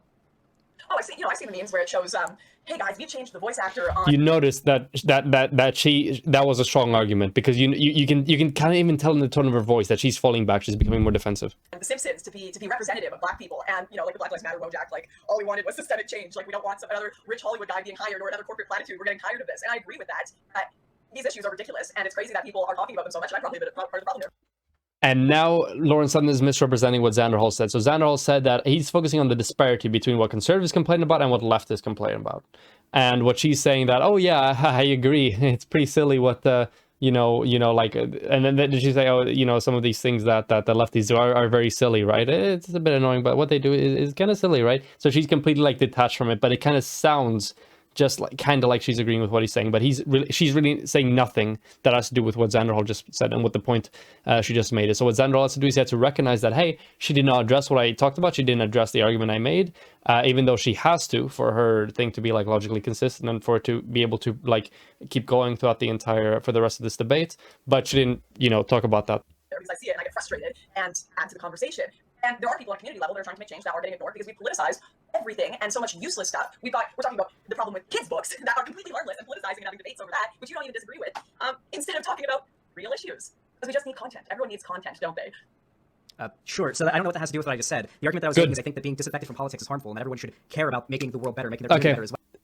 Decent, because he called her out and he went back to a previous point that she skipped over. However, he should have gone back to the one point before that, the point he made about the differences and the disparity, instead of going all the way back. But this is still way better than what he's been doing previously in the discussion. Well, and when you brought up ways in which people are too involved in politics, what you brought up was political messages on food packaging and Twitter fights between public figures. Oh, he's bringing it back. He's bringing it back to the discrepancies. It seems like what would you say affecting you right now is like a huge systemic issue that's like really affecting your life very badly. the This is lockdown good. of countries, not being able to see my family. He's Okay, doing that's something that he's people should doing care well about. in this segment. He's doing well in the segment of like cancel culture and media and political engagement. Except for the beginning was very rocky with the pro sort of like bandwagon effect argument he was making. That was a rocky start, but now into it he's doing pretty well. About coronavirus. We want to get past this coronavirus shit as soon as possible. We want to distribute vaccines. Is this not a political issue that people should be caring about? Because that's something that affects your life I directly. want to quickly go back to your point. My point is that people are not disaffected. They are involved in politics, but they are being brought into it and involved in the wrong ways. Rather than on a community level, rather than where they can actually make change, they're being distracted by all of these ridiculous platitudes, which I think ultimately we agree. We've just been talking past each other. So I'm saying people are not disaffected from politics. They're being used and abused by politicians and corporations to talk about issues that make them popular, and they're following groupthink to talk about useless issues instead of thinking for themselves and going and involving themselves in politics that are actually really helpful on a community level. So once again, I think we agree there. We're just talking past each other. I'm absorbing everything that you're saying here. I'm internalizing, I promise. I guess what I'm trying to say is, I feel like, at least here in America, because I'm most aware of American politics, I know you've traveled the world quite a bit, you're from Canada, you're currently in Australia. For me, here in America, I'm pretty sure most people, or at least a significant amount of people, don't even vote. That's a big issue to me. That is political disaffection at work. And to make it even worse, there are people who are going to decide who they vote for in 2024 or in the midterms based on Dr. Seuss getting canceled, or because the My Pillow guy is far right. These are going to be issues that people decide to vote on because it's the culture war. I'm sure you've heard of it. Listen, no. Cancel culture is a problem for everyone because people are literally afraid of losing their jobs, losing their friendships, losing their And that's political. Cancel culture. This is not a right-wing issue either. I just saw Lindsay Ellis publish a huge critique of cancel culture that was really phenomenally done from the left. This is not cancel culture is an issue that is affecting people on every level. I feel like it's to ignore working class people that don't get in the media, that get fired from their jobs for posting a meme they thought was funny, that you're a coworker decided was sexist. You're ignoring cancel culture is a serious issue. You're pivoting. She made a This is pivoting into ridiculous. an argument I She feel like made the was argument right now that people are being just like fired from their jobs, like everyday people, average people are being fired from their jobs for not posting stuff on their social media, which is a completely ludicrous argument, and it's just literally just like pure anecdote. So dangerous, and it can harm everybody. People can lose their jobs because they tweet out a joke. Is that something that we shouldn't be politically disaffected about? That people should be like, okay, maybe we should perhaps look at issues like this a little bit more nuanced, and maybe not engage in dogpiling? Because when you advocate and say that political disaffection is good, then you're essentially advocating for the enabling of cancel culture. Cancel culture has come as a result of the politicizing of everything. We're going to make pillows political. We're going to make ice cream political. We're going to make every TV show we watch. We have to analyze on a political level and decide whether it's okay or not. I hate that, and that is also part of what has led to cancel culture. And people who don't want any involvement in politics being dragged into it and analyzed on a scale of progressive ideology that in some cases they don't even understand. And Another thing to call out here is being like, okay, so what's the impact of the argument you're making? You're making the argument right now that everything's politicized and everything is highly scrutinized. And then what Xander has to say, okay, so what's wrong with us scrutinizing our media and making sure that it's good, or in my opinion, good for X, Y, and Z reasons? And that's something that I feel like Lauren will have a bit of struggle to respond to. Has been around for a lot longer than even the internet has, but cancel culture as we see it today, especially nowadays in recent years, seems to be propagated mostly by the fact that everybody is inside, everybody's on the internet, nobody is able to go out and do things in the real world, so everything that happens on the internet feels like it's going to be the end of the world. Trust me, as a victim of cancel culture, I see the kind of people that go after me and try to cancel me terminally online, okay? I would say the popularity of the internet is what propagates cancel culture the most. People on the right do cancel culture, people on the left do a shit ton of cancel culture. Most of those doing cancel culture are 14-year-olds with picture avatars on Twitter. Now, I agree. I feel like there's a nuanced conversation, very much like what you referenced Lindsay Ellis had before, that can be had about cancel culture. Political disaffection is one of those things that prevents people from having that conversation because then it becomes two-sided. You don't get, if you can move those politically disaffected people to a nuanced take on something like cancel culture, instead of it being cancel culture is good, take accountability for that joke that you tweeted back in 2009 that you need to be destroyed for, you need to lose your job, and cancel culture is the end of the world, everyone's going to die, we need to stop it, your life could be ruined in any second because of this or this, and it's never okay. It's going to become a two-way battle, no middle of the line that takes a look at it in a nuanced way because of all the political disaffection. I'll agree with you there. I disagree to the level of. So he has to talk about what they mean by political disaffection, what the differences are. So, for example, what he can talk about is, for example, voter turnout, like severe like effects of like what's it called, like disaffection. And then what she's gonna say, well, it's not disaffected. There are all these people on like Twitter doing this cancel culture. And what Xander says to point out is saying like this is just like an extreme minority of like just like you said, terminally aligned people. I want to talk about like the real issues, the most important ones, the ones that actually affect society as a whole, the large outcomes. And what we see there is we see a largely politically disaffected voting bloc, where we see, for example, just people just like don't vote or aren't informed on these issues. People are certainly politically disaffected, but I also worry about the over-politicization of everything and everyone. But I think what we're disagreeing here is what people are being politicized over and caring about being the wrong topics and the wrong conversations, and some people being left out of those conversations altogether. I think a big part of this, and this is what conservatives have been bringing up for a long time, is we can't really have that nuanced conversation about how we feel about cancel culture and ways to solve it. We can't have these nuanced conversations about politics when this cancel culture exists, so it's a self-perpetuating problem, because people are too scared of losing their jobs. People are too scared of ruining their lives over talking about politics. I have friends that have completely left the realm of politics altogether. They're never planning on partaking in it ever again because they got some crazy docs put up with them online, because they got canceled in some sort of political sphere, because they got in trouble with their employer for posting their political thoughts online, like a Gina Carano has gotten fired for posting her thoughts. As much as I think her take, comparing, I always think comparables to the Holocaust tend to be a little exaggeratory and silly and cringe sometimes, but lots of people make that take, left wing and right wing, and that's her thoughts on the issue. And instead of immediately saying she's a bigot, let's have that conversation. No, she gets fired from her job. So if you're worried about political distraction, making sure that was not everything that happened with Gina Carano. There was a wide series of like work or like tweets and opinions expressed preceding that point, which built the body of work and built the context to the Holocaust tweet initially. So hopefully Zan knows the information on it, so he can like point it out and talk about how these individual anecdotes mean nothing, especially when we talk about like how nuanced things can be, and then talk about Gina Carano as an example. Like, you've oversimplified this dramatically, and you're most likely also oversimplifying the massive like statements you're making of society as a whole, of people being fired over this and yada yada yada. no one's allowed to talk about issues without being afraid of losing their job or being dogpiled by tons of radical communities. It's not a great way to do that. So we have to deal with the radical communities. We have to deal with the cancel culture, and we have to deal with the people who are constantly slandering anyone who tries to involve in politics and have nuanced conversations, which you've dealt with as well, and I've dealt with from yourself. Yeah, so I think there's an elephant in the room that's also a pretty large propagator of this that I didn't necessarily want to get into because it's fairly complicated, but obviously capitalism is a big cause of this as well. Big corporations like Disney, if there's a lot of hubbub happening about someone like Gina Carano's not going to sit down and debate me on stream. I highly doubt it. I added her on Twitter, and she didn't respond. I would love to sit down and have a debate like what we're having now over the issues that Gina Carano was tweeting about. I think a lot of it is capitalism. These corporations are going to fire an actress that tweets about this thing that gets people upset. These companies, and they recognize that it's popular to be more progressive in this area, are going to advertise that progressivism in their products, their movies, their food, everything like that, packaging. And obviously the creators of these products are going to have their own political views, and they're going to build a following based around those political views. The Goya beans, the MyPillow, all of that's going to continue to happen when we have these industries whose main motivation is to make money. They're going to do whatever they need to make money. They're never going to push the envelope too far, obviously, but they will go as far as it takes to make them money. So that seems like something more so to criticize about those industries and the economic system with which we live, rather than like this intangible idea that kind of floats around the ether that we can't really stick with like a spear to figure out what exactly is causing it or who is propagating it. Correct. Conrad, can I say something about the problem of capitalism? One of the biggest issues, I agree with you on all of this, actually, and one of the biggest issues that I've identified, certainly in the media sphere, is something that I'm working on an article on it right now, something I've dubbed systemic capitalism, and how capitalism, classism, and dehumanization has been pushing journalists to divert all the important conversations we need to be having to kind of this just like horribly shallow cancel culture type conversation. You know, if you have all these sociopaths, or not all these sociopaths, some sociopaths and some people that are just dragged into their system of writing, creating clickbait, having to write 4 or 5 articles a day, having to find something to cancel, having to find some problem with society without any deep nuanced view or perspective on it, because they constantly have to make money for the Huffington Post, they have to make money for the Guardian, they have to make money for, you know, the ABC, whatever it might be, and it's all become about profit and not about people. And it used to be also about tackling really big problems and powerful people in society. We need to talk about the problem with pedophilia and Prince Andrew. We need to talk about these issues with it's crime that's going on in government and politicians that are making sketchy deals to make their companies money and crony capitalism. But another aspect of systemic capitalism is, while pushing people to just write clickbait, they also have realized they can slander people, and slander makes them more money, and the more money they make, they have more money to defend from slander suits. But they can only slander people of a certain class, because otherwise, if you slander someone like Hulk Hogan, who can afford to make a sustained court case against you, your whole outlet will shut down, like Gawker has. So what they've done is they've found a class of people that have. What does that notice to say here as well? Okay, yeah, well, you know, like it's definitely true the thing you said, how that there's going to be like less of an incentive to like cancel like large people because there might be like,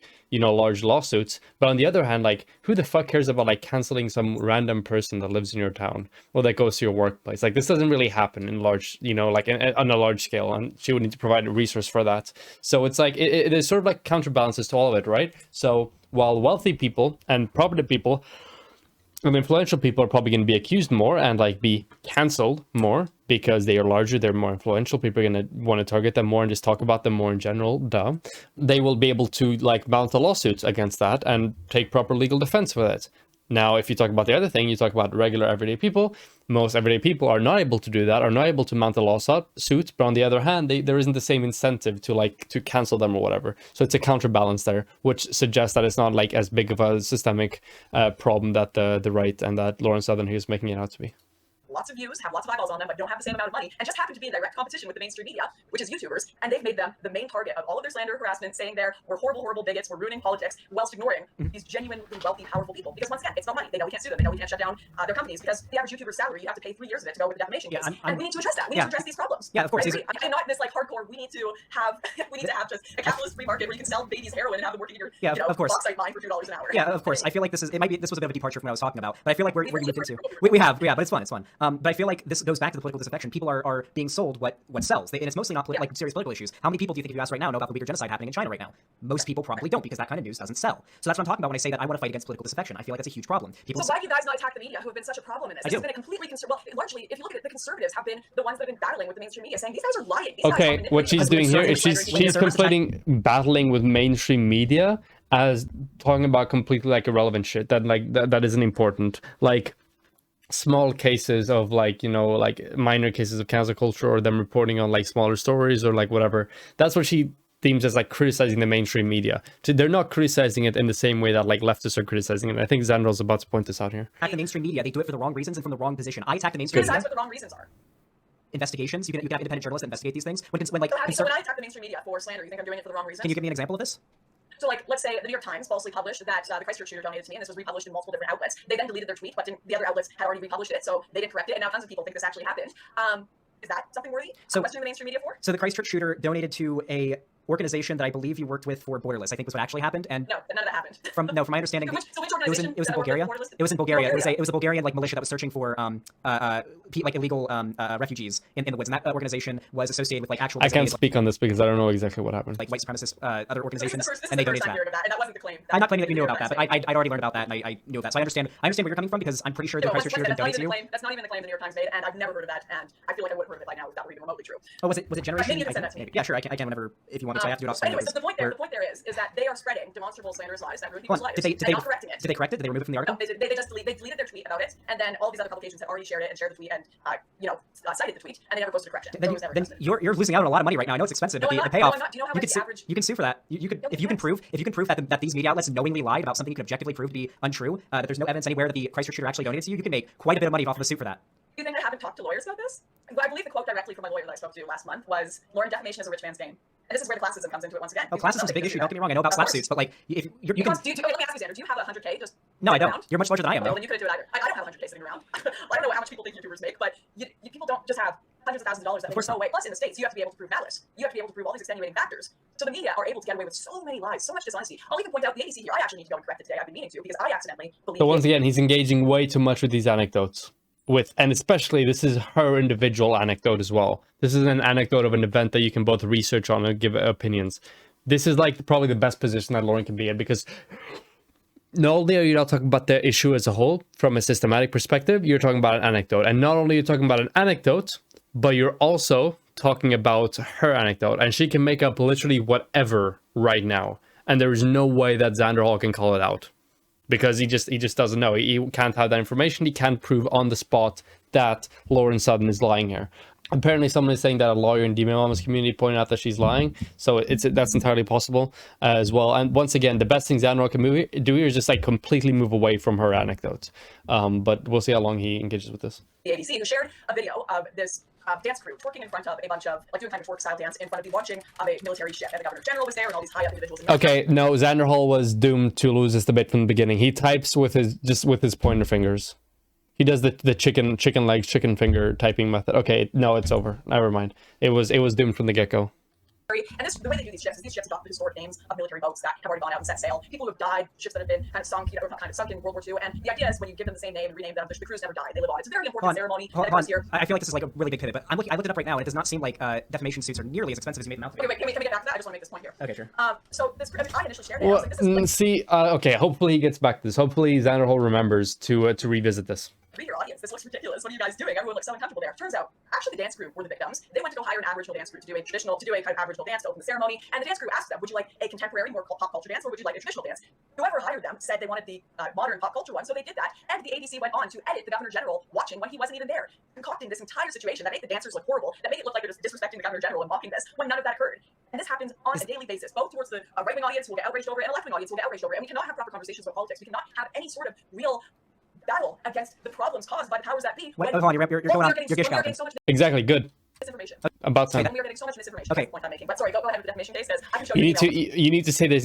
She's gish galloping, and also that she's using anecdotes to prove a broad point. My lawyer quoting me. She's doing like two things. You have a bad lawyer. I don't know. I've never sued anyone for defamation. No, I've never sued anyone for defamation before, but it seems as though in most cases, whenever a news organization, a mainstream news organization, puts out a outright slanderous, easy to prove lie, typically they're held to account for that. Now, don't get me wrong. Slap suits are a big problem. You're aware of like what a slap suit is, right?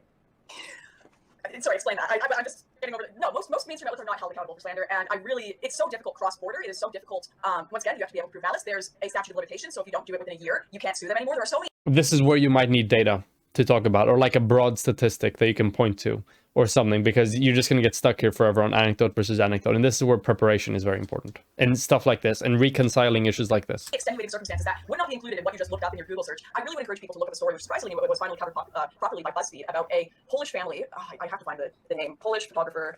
BuzzFeed Metro. I'm just going to find the article. Okay, listen. All right, before you go any longer, I'll take your word for it that these big organizations are able to get away with spreading blatant lies. But at least from what I've seen, especially with the New York Times specifically, I've seen them go back on articles that I've been involved in because I had a pretty close involvement with this one. Post something that was accidentally misinformation and voluntarily go back and change it once they were made aware. And it wasn't a big deal. They went back, they changed it. I think it had something to do with Philip DeFranco. This is typically what ends up happening. If there are cases where some person is lied about by a mainstream media organization, if I find out about it, you better believe me to get on top of that shit. Okay? I'm a very big propagator of the idea that if you have a serious issue with someone, then you shouldn't have to lie about them in order to bring up that problem. But in most cases, it doesn't really seem like that's what happens. In most cases. Yeah, no, it's in most cases the media do not correct themselves and don't have to because people can't afford to. And if they did, And now you've gone from like cancel culture and the difference between left and right political advocacy and political enfranchisement to talking about like mainstream media and whether or not they can be held accountable. Like it just keeps like fractals. The discussion just keeps like pivoting and fractaling over and over and over and over and over again until it gets to the point where Lauren Southern can just like breeze through the argument with just like anecdotes. once or twice because you sent them an email. That's very nice of them, but this doesn't usually happen. I'm in multiple cases with media outlets right now. Luckily, in some cases, I've been able to find lawyers that are willing to do it pro bono, which is not common at all. But no, it's not simple. And I think anyone who does a little more surface level. Also, you will see that like most of the people that do these lawsuits, like PragerU, most large conservative media organizations, when they do these things, when they actually go into the lawsuit because they have the money for it, they lose like every single time. They get absolutely dumpstered in court most of the time. So it's not just this sort of like, what's it called, like a class issue that like that Lauren Southern's talking about. There is very, very, very clearly like a bunch of cases where like that's reconciled, and it's just like these conservatives are just like flat out wrong about like their criticisms of what they're talking about. So it's definitely like not true that just like these massive media conglomerates are just like untouchable, and therefore they can do all this misinformation really obviously and easy to prove, but nobody holds them to account. Actually, what I can do is I can ask the lawyer or the legal person or whatever I'm having on later in stream about this, and we can get some more information on that, hopefully. In that discussion, the Xanderhal and Southern debate, there was a bit of like back and forth about, you know, like media accountability when it comes to them publishing incorrect information. Do you I don't know what you're referencing. Go ahead. Yeah, exactly. Do you have a lot of like knowledge on this? Do you believe that it's like a large issue, or large media corporations are able to publish misinformation and people who have been inaccurately represented aren't able to take proper legal action to counter? Or like what's your sort of view on this? So one is, I think Lauren Southern was correct about the difficulty of pursuing defamation cases, especially against large media corporations. These are extremely expensive suits, which are oftentimes very difficult to win, precisely because we have in the United States, a big premium on free speech in the First Amendment. And it is not, and I believe should not be, a crime to lie, or to be inaccurate, or to misrepresent. I don't want a ministry of truth as part of the government deciding what is not true as a matter of law. There is an exception, I think, with certain defamation cases where we have evidence of something else, that, you know, either a malice that the person who distributed the communications knows that what they're saying is false, or it's so obviously false that, you know, the court can take judicial notice of something, or there's other evidence of just so bad conduct to rise to a level of defamation. But I would in principle agree with if Lauren Southern's position is that it should be difficult, it is and it should be difficult to pursue these defamation claims. I would agree with that. I have a extremely high premium on the First Amendment as well. And I think Breitbart should be allowed to exist. I think Breitbart misrepresents a ton of stuff. I think Alex Jones should be allowed to talk. I think Alex Jones lies all the time. He lies about stuff where it might cross into defamation. See, for example, the shooting, the Connecticut Sandy Hook shooting, where I think that there's potentially some actionable defamation claims there. But that doesn't mean, I think, that just because he lies in the main, therefore he should be taken off the air. On the question of what actually is happening with media corporations and misrepresenting the news, I don't know who Lauren Southern is to say that it happens a lot. I mean, because she proves that there was one inaccurate statement made by one reporter about her in the news media, that puts to bed a discussion about the totality of media lies in the modern era. I think people lie with a lot of frequency, so it's surprising we don't have more media lies, how do we know or measure the extent to which the media lies? For the mainstream media like New York Times and them, I think they do an admirable job in general about they obviously have a slant. It's hard to not have what does it mean to be an objective news organization or an objective media organization? Just picking which stories you're going to run is some amount of editorializing. And so I don't think that we can ever achieve this media nirvana where it's completely objective and everything is totally unbiased. We know that these organizations have slants towards sensationalism, towards a particular political view, towards mainstream views or whatever. Mm-hmm. But that doesn't mean that I think that these organizations are lying like it's their job. And I think they have integrity, and I think they have standards, and they apply them rigorously. And we don't need to expand civil liability to hold them to those standards. We can speak with our wallet. We can speak with our their reputation. Mm-hmm. And to me, I have a more problem with individuals and politicians lying than I do with newspapers lying. Mm-hmm. And so I think if Lauren Southern is suggesting that there's this huge problem of media lies, I would suggest there's a huge problem of politician lying and influencer lying and just people lying. Mm-hmm. And I would start with them before I single out newspapers for no reason. Yeah. All right. So So in regards to what you said about her making this point by talking about like one specific anecdote, I mean, yeah, it's Lauren anecdote. Sorry, data is the plural of anecdote. Southern. So you're probably not gonna. Yeah, she did say that. Is that her phrase? Did she coin that? That is her phrase. Yes, Oh, wow. It was from a debate with Destiny actually a few years back. Oh, wow. Data is just a plural of anecdote. So yeah, don't expect to get good argumentation from her. But also, I just want to clarify, she was making the argument that it is too hard to it is very hard to press charges against these media corporations now, and it should be easier to sue them. Yeah, she said she was making the claim that it should be easier.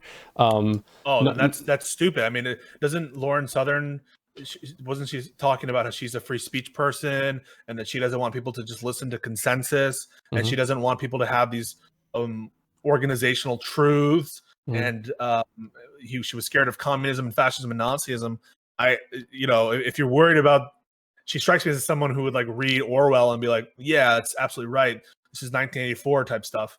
And to me, what's more 1984 than a ministry of truth and making it easier or empowering our legal system to determine what is and what's not true in any given situation, or for the common situation.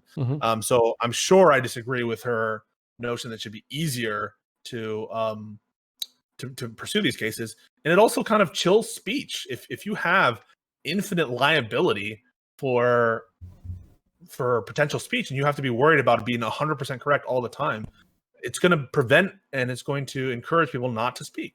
And this is weird coming from a quote unquote free speech absolutist or whatever she thinks she is, to suggest this kind of expanded liability contrary to what I think the intention of our First Amendment gets to. So I think she's being hypocritical there, as well as I don't think it's a policy goal that I agree with. More research than surface level would find that. Sorry, I'm just trying to find one really important article here. Okay. Here it is. There's a guy named Molodinsky. There was a huge BuzzFeed article about it, and he's a Polish man who had a ton of articles in the Metro, Daily Mail. Hold on. The example you brought up, ABC apologizes for Australian Navy ship twerking video after dancers alleged deceptive editing. The twerking dissing They didn't say apologize, but what I'm saying is this deceptive. What's that? Hold on, Lauren, this always happens. Good. Okay, he caught him. This is really good for Xander because he caught her with an example that was incorrect. Wait, this always happens when I talk to people and they bring up these examples and I can't look them up right away. Thankfully I have my chat here, but usually whenever I hear these examples and I can't look them up right away, later I'll go and I'll find out that these were accounted for, these things were apologized for, these things were amended, but I can't look them up at the moment. In some cases, the apology does happen, which thank goodness. The unfortunate part is most people don't see. Yeah, and now she's going from the argument from like anecdotes, because her individual anecdote was blown the fuck out, and now she's going to making a more like systemic argument for which she has no information and no statistics. And this is where Xanderhal can like jump on this and make a more convincing systemic racism, even in the absence of data. Apology. And I've experienced this so much in my personal life. I had a huge article. I think it was by the New Yorker. I don't want to exactly say. I published all of the evidence of this, but they wrote an article. You see, he's letting her like just like blow right past this, right? He caught her really bad.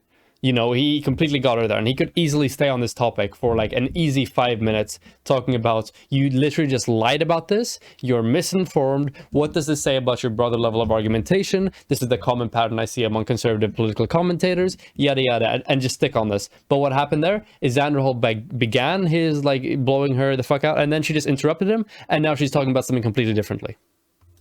I lied to individuals that I had in my movie farmlands, and I took advantage of them. It was really awful. It made me look very, very bad. Now I sent them proof that this was untrue. I sent them all the messages with this individual. I don't understand how you can like stream and do politics and like basically live by your computer as a job and you still type like this. This is unbelievable. The movie that showed that she was overjoyed by her portrayal. She was so excited to talk to us about the bar murders. She couldn't believe how much attention and joy she was getting from it. And the article just said the complete opposite. Ariel, her name was, sent me an apology and said, "I'm so sorry, I can't believe I misreported this. Let's try to fix this." So we went back and forth for a month, emailing back and forth, and they refused to put in the article that it was untrue. And they said they would publish in letters to the editors my correction, and they even inserted in my correction, it is Lauren's opinion that this is inaccurate. All right. It wasn't my opinion. It wasn't accurate. They published the letters to the editor. It was never seen by anyone. The original article was never corrected. It never went to print. It was just on a random webpage of the site you can never find. That's what usually happens. So I assume you're referencing the quote from the lady whose father was killed on that farm in South Africa, right? Correct. From my understanding, the exact quote was that she felt exploited and that she hadn't been fully made aware of the purpose of the interview. She didn't know what your goal was or why you were asking these questions. And when she found out, she felt like she'd been exploited. And that was the Right. that was the quote so that I saw. we sent all the private messages talking to her, which she was fully aware of what the interview was for. She loved the portrayal. She thought it was all great. And we sent these to the New Yorker, and they all apologized. They literally apologized to me for publishing what they had and not fact-checking with me, and said, yes, this was inaccurate, and then refused to publish the correction. They only published... Once again, she's allowed to talk about personal anecdotes, which is like the worst possible part. That it's really hard for Xanderhal to engage with this in a good way. ...it on an unseen page and said it was my opinion rather than truth. Okay. So that's, I mean, I can send you, I've uploaded it to my Facebook and Twitter before, but I can re-upload it after this or send it to you after this if you'd like, but that's what usually happens. Well, why did the lady say that she felt exploited then? That's a very good question, and I would love to see what the actual questions were from the journalist, because I mean, now think she's walking it where back as well. They have taken quotes of mine completely out of context, completely out of entirely different conversations, and put them in place of a narrative they've written beforehand. And I wouldn't be surprised if that happened in this instance. Okay. So what was the publication that you said? So I think it was the New Yorker. It was the New Yorker. Okay, I'm not saying anything from the New Yorker here. See, now what he's doing is he's just like researching these individual anecdotes, which just takes so much time, and you're not getting at anything. You're not getting at any systemic argument, and you're never going to be able to convince these conservatives. You already got one good dunk with the thing that she was completely wrong about the what's it called, the natives dance or whatever that was, and now he moved past that way too quick. He needed to really cement that you were completely wrong about this. You lied. I cannot take you seriously in any of this going forward. I need you to stop using anecdotes, especially personal ones, and we can talk about actually systemic arguments. And this is where it would have been massively helpful if you would have done a bunch of research and data collection beforehand. Came up and I looked up Lawrence Southern Christchurch donated money. All I see is the Christchurch gunman. Sorry, I was talking about that South Africa one. That was in the Daily Dot and the... Independent? No, not the... Oh, maybe they said it too, but... I can't remember what it's called. There was one other outlet that repeated it, and there was like direct... you know what, I've got an email to my lawyer here. But the point is, anyways, we're getting off topic. Can we finish the book here? Because the point I was making is we can't have these nuanced conversations about politics until we deal with the people that are quite frankly controlling the narrative and controlling how people think, lying and misportraying and misdirecting what conversations the public should actually be having first. And until we hold these people to account, the public are going to be constantly pitted against each other, have people's views misportrayed to them, have people that are legit... I mean, look what happened to Bernie Sanders. There are so many people that are kind of those who want to criticize the establishment that get completely torn down by biased media that are not addressed. Hold on. It says here, it's a quote. So what you're referencing from the Daily Dot is a quote. And I was going back to her anecdote that was like 5 minutes ago. You're not getting at anything. Also, she kind of just like implied within the statement she just made that she had already proved that there's no accountability by these large media corporations, which she absolutely hasn't. And Xanderhal needs to call her out on that. The Christchurch shooter had donated to your media company, or donated to a media company you're affiliated with, not specifically to you. No, he said he donated to my media company, and that is why he deleted the tweet. And even that isn't true, that he donated to a company I was affiliated with. The Rebel So Media the person, hosted the finance. So the Rebel Media, sorry. The person that the Daily Dot interviewed lied about you. It wasn't the Daily Dot lying about you. It was the New York Times writer. The Roos? It was Kevin Roos. Kevin Roos, writer. Okay. So they interviewed him, and he lied about you. As far as I'm aware. To be fair. Anyways, so these are just... I'm not going to say much more on this anecdote because I feel like I've already made the argument on why this anecdote part is bad for Xan. To lawyers and asked about it, and like, there's no point. The amount of time and the amount of money is not worth it, and it's unlikely. They'll just be able to say, there was no malice behind it, so it's fine. And they'll probably just ignore your messages. I've sent tons of letters to outlets. Some I'm pursuing a bit harder than others, and hopefully that will turn out. But defamation cases can take years. And he's getting ready to book. He's getting the book ready to move on. By that time, people's reputations are ruined. And I don't, once again, you guys might think this is just a right-wing issue, but this ruins lots of people's lives that are normal people that have no political affiliations. And that's why I was bringing up that Polish photographer Molinsky, who had all these stories in the Daily Mail and the Daily Dot published about him, saying he lied about his community, saying he lied about another couple, calling them drunkards, that were on a sleigh that were almost running people over. It's a long story. You'll have to go read it. I'll look into it. I did a video called Sainthood for Sale on it, and he didn't leave his house for over a year after the article was published because his community hated him. He had to go to the doctors to get drugs for mental health issues. Like, it just his life, and the prosecutors wouldn't even. I get it. I understand. I've talked about this issue a lot before. I think if anyone wants to learn more, there's actually a pretty good John Oliver segment about slap suits. He criticized what was his name? Something Murray. He was the owner of a coal company, and when he criticized him, Murray made a bunch of slap suits against him, thinking they could drain all of his money and they wouldn't be able to afford to keep on defending against these bogus lawsuits. This kind of thing, Bob Murray, yes, this kind of thing does happen, and there is worth in criticizing mainstream media and these large companies. I think the problem is our capitalist system, but I think we're ready to move on to the final letter. Are you ready, Lauren? All right. Okay, and still, that's 3 for 3 now. Issues on intersectionality, on transit, on media. On intersectionality, there was like nothing. She just made a bunch of points. He gave a bit of rebuttal, not really great, but just a bit of rebuttal. And then she just talked about something else, and then they just moved on. So Lauren was able to make a bunch of points there. Lauren is on the offensive, and Lauren makes these points, and they aren't addressed. With the trans thing, Lauren makes a bunch of arguments about the trans stuff, whatever, just says yada, yada, yada. And then, Xanderhal gets one incorrect but optically good, dunk, and then they just move on, and all the other points remain unaddressed. Now with the media, she made this large argument from conspiracy, pretty much, and conjecture about there's no way to hold the media accountable for X, Y, and Z and all these different issues, and then they talk about anecdotes for a little bit, and the broader argument is never addressed. So that's 3 for 3, in which you haven't really gotten into any of the arguments she's made. She's just been allowed to make all these arguments with no follow-up on it, and now he's moving on to the next letter. So yeah. But to be fair, this letter, it appears to be letter X, okay? So Xanderhal should be getting a buff, okay, for this encounter, because it's taking place on his home turf, all right? So I believe in you, Xander. Let's do it. All right. I'm excited. The last letter is X. This is a hard one. I was thinking like, oh shit, what you You're gonna... skipping over patriotism? I mean, I'm excited for that. it depends on how much. My main idea for patriotism isn't anything crazy. It's just, would you? Hold on, I'll just ask you. Do you think if there's like a very a tyrant? That was another letter. If there's a tyrant in charge of your country, is it unpatriotic to say criticize that tyrant, or to burn your country's flag, or to protest to try to make that country better? Is that unpatriotic? Well, this was going to be my point, and I was excited to talk about it, because I actually think, arguably, throughout history, patriotism has been more of a left-leaning thing than a right-leaning thing. I, of course, portray it in a neutral term, but, every single anti-government, No, it actually didn't answer the question that he asked. has considered it self-patriotic, whether it be the Risorgimento, probably pronounced that wrong, the Italian radical left-wing patriotic movement, which was anti-Habsburg, anti-clerical, and if it happened today, we call it a post-colonial movement. The American Revolution, which of course, by standards of the time, was going against the rule of the king, at a time where absolute monarchy was a thing worldwide, and they were instituting a constitutional democracy, which was clearly a move to the left. The Viet Cong were explicitly patriots and nationalists, most liberation movements. So I just want to make the point that patriotism is not some sort of relic from the right wing. I didn't think. I'm surprised you actually didn't have a problem, and we didn't get into it, but I guess we got that proof. Yeah. So what you're saying is, at least this is my opinion. You can correct me if I'm wrong. This is what I believe. I don't think patriotism has any left-right political bias, personally. It's more of a. What I'm really curious about is it unpatriotic to do something like burn the American flag? Would that be an unpatriotic action?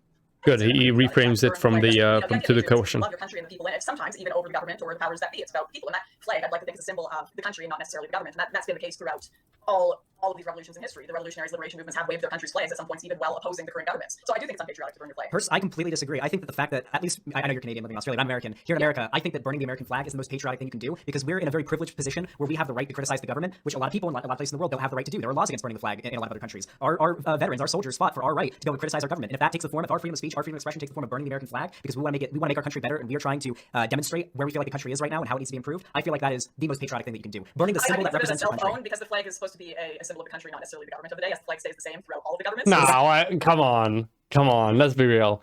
The flag of the United States of America absolutely represents its systemic structures and its systems and its governments and its institutions, 100%. This is a really weird argument. She's making the argument that, it doesn't represent the current government, but what we're talking about here is we're talking about like the basic rights of patriotism and your right to burn the flag and the First Amendment. And these are things that don't really change with like coalitions or with whoever's like right now in charge of the US government or whatever. So this is just a bad argument. Hopefully Zan addresses it.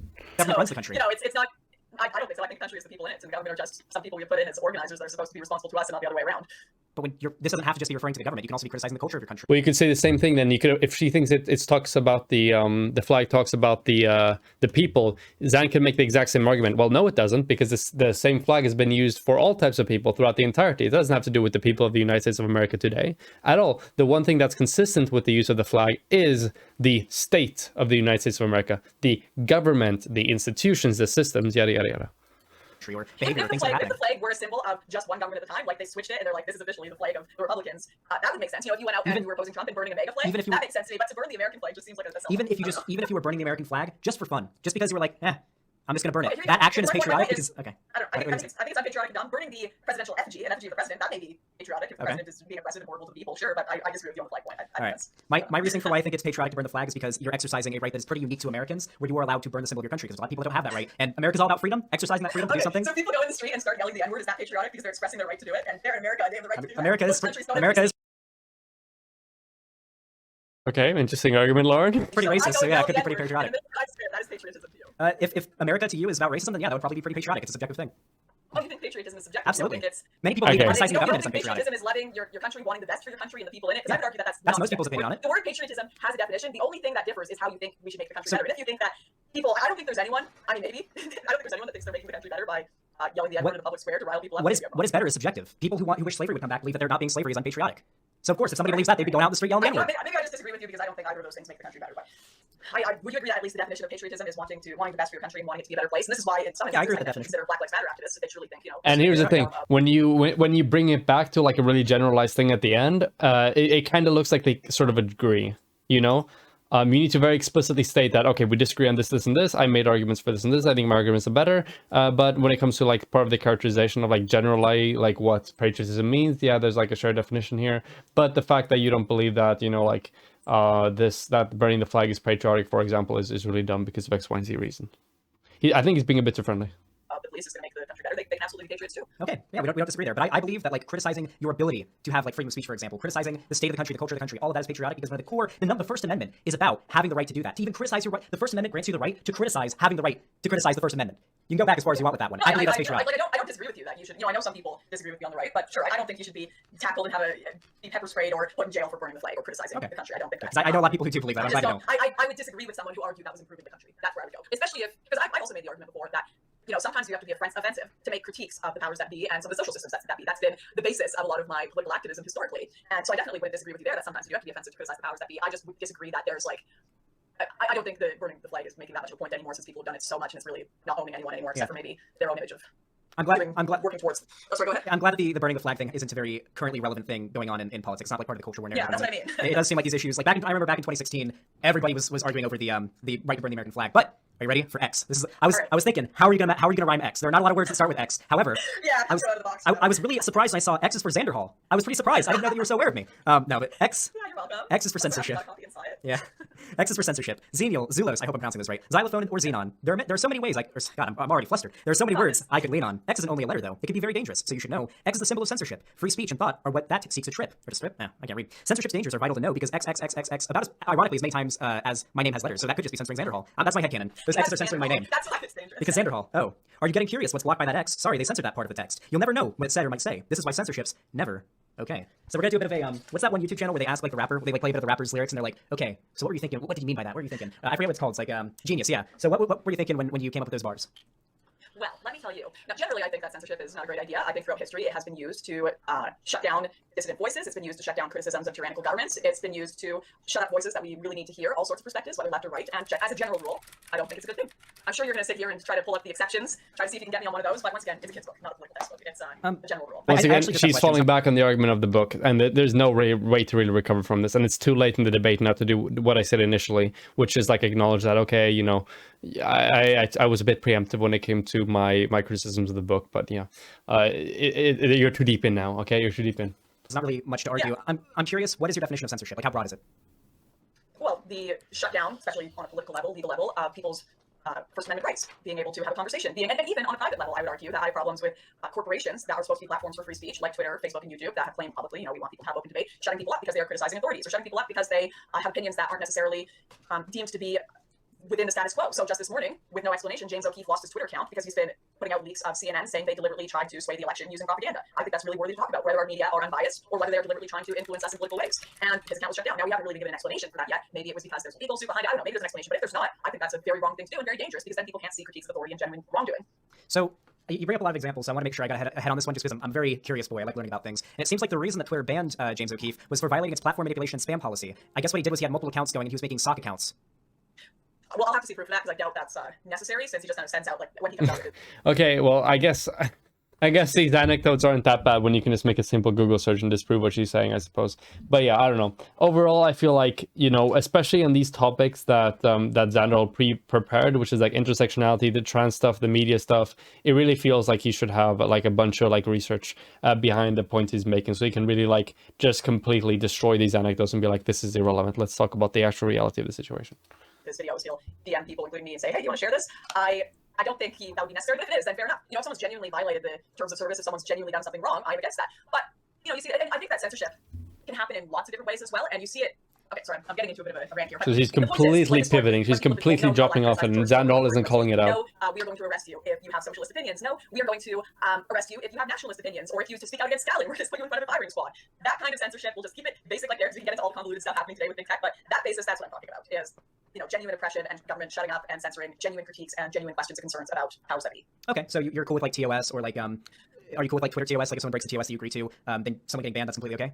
Depends what the TOS is, and also depends how it's being applied. For example, you see on YouTube, okay, they've got the TOS where you can't you can't talk about shootings and violence and this kind of stuff or you'll be demonetized. And I think that to an extent is a type of censorship, saying we're going to take away your income if you speak about certain issues. And you saw what happened is lots of people who ended up talking about mass shootings, such as Casey Neistat, even just fundraising for it, had strikes on their channels and were demonetized. But for some reason, mainstream figures, I can't remember what his name, one of the hosts of the Tonight Show, could do a huge monologue on shootings and remain monetized, which makes you wonder, is this once again one of these classism problems where you have an elite class all protecting each other and all allowing each other to talk and say certain things and have certain conversations, but if the lower class, the people that aren't in the inn, talk about it, they'll be demonetized and have their income taken away because they want to control the narrative and they want to control the wealth. And I think how those TOS are applied, we all know are not applied fairly. We've seen it before time and time again, and that's worth critiquing and worth talking about. All right. I am someone who does a lot of studying into YouTube's algorithm and how the behind the scenes works with it, and I can assure you that it is not most likely not some bias against smaller creators. What seems to occur is the reason why a lot of my content, about 90% of it maybe, is demonetized. We're not demonetized, like yellow $sign or red $sign. I very rarely get the green. I get like a lucky 2 or 3 green $signs in a row, and it's a really good day. I smile. The reason why this tends to happen is the reason why YouTube implemented their demonetization policy was to help them keep ads on the platform. A lot of people rely on YouTube in order to make a living, and most people on YouTube aren't making content that's, controversial. Most people are Minecraft Let's Players or vloggers or people doing stuff that advertisers aren't going to have an issue with. But when you have hardcore political topics, currently happening events being discussed, advertisers get really iffy about that, and they get really mad if they find out their ads are playing on something they don't want to play on because that could get their company in trouble. This is just a symptom of capitalism. So YouTube's in a position where to protect their income and the income of their creators, they have to implement a system that those advertisers will agree on. It allows them to grade that content, be like, okay, is this too yikesy for us to run ads on? All right, there we go. Now YouTube's a very big platform. A lot of people make content on it. In the grand scheme of things, nobody's. I'm a nobody compared to Jimmy Fallon or John Oliver.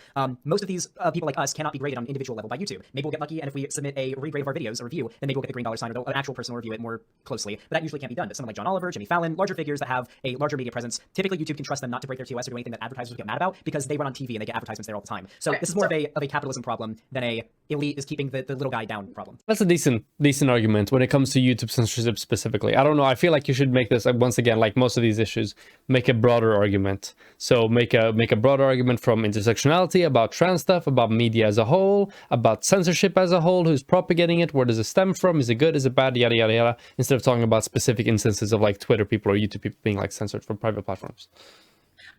Normally I would agree with you. I think you are making a valid point here, but it doesn't explain people like Shuonhead, for example, who just put out a video on Hell World or whatever, and she got demonetized, completely not getting any profit from it, and yet YouTube is still playing ads on her videos. So they're literally just taking away the income of smaller creators that may compete with larger mainstream outlets.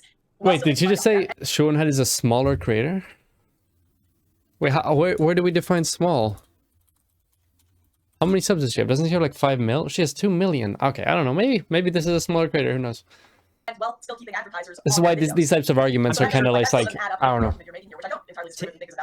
I forget what his name was, but I know there was a YouTuber that does like deep dives into the YouTube algorithm and how to break it, talked about this problem and how it was a glitch because this guy does like deep dives into the YouTube algorithm. But from my understanding, the reason why Shuonhead's, and I love Shuonhead, me and her are friends. I love her videos on Hell World. They're very good videos. The most recent one that she uploaded discussed a lot of stuff that's going on right now. It's obviously not advertiser friendly. That's easily going to get demonetized, or at least the yellow $sign. And she probably knew that going in. As for ads playing on the video anyway, from my understanding, that was a glitch. It's a convenient glitch for YouTube, but nonetheless, from the experts that I've seen that like build their entire channels and investigating the YouTube algorithm and how to exploit it, they've said it is also a glitch. So, well, then for him to be consistent now, he would say, well, it's not necessarily a convenient glitch, right? Because it hurts YouTube that those glitches occur, because that means that these advertisers can get really fucking mad and just like walk up to, not walk up, but like say to Google, hey, why was my ad playing on these type of thing? Why were ads playing on this video? How can I be assured that my ads weren't playing on this video? Can I be assured that my, brand wasn't associated with this content, or yada, yada, yada? That would be just like a small point of consistency here that you can make.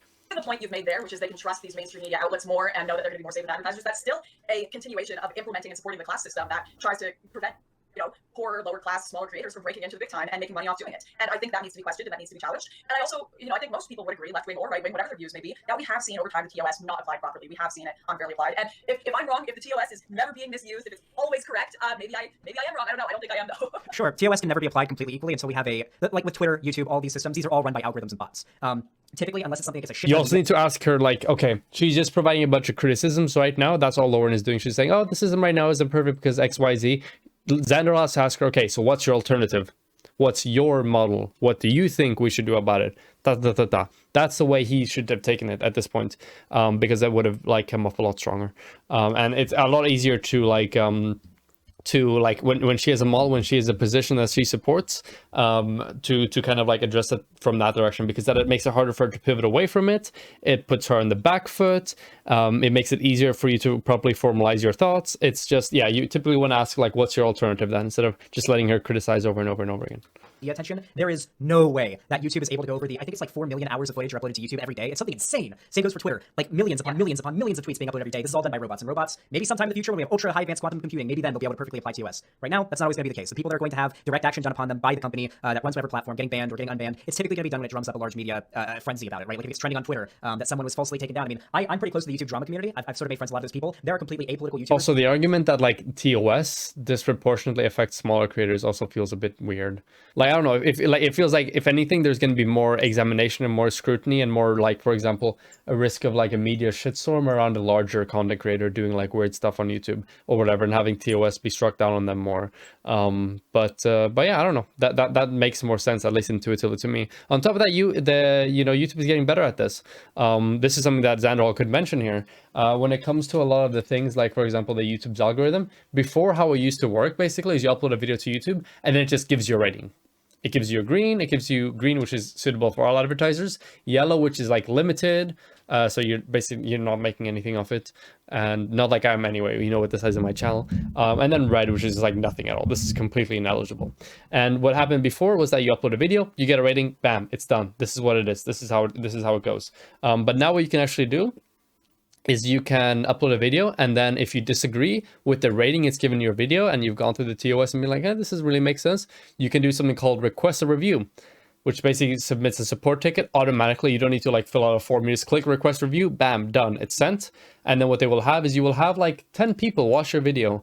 Like I can see this because the little view count goes up on my video even when it's privated, and the view count goes up, and then they might change the rating of the video. Personally, from my experience, it's changed it very frequently.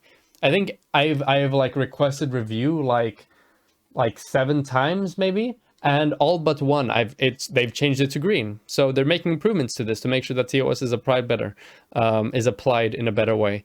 So yeah, I don't know. That's something that you could have mentioned here as like an improvement to the current model that she isn't really talking about, and that is beneficial for smaller creators, right? Because even smaller creators like myself can just what's it called? Hello, thank you very much, Pisco, for hosting the stream. I appreciate it.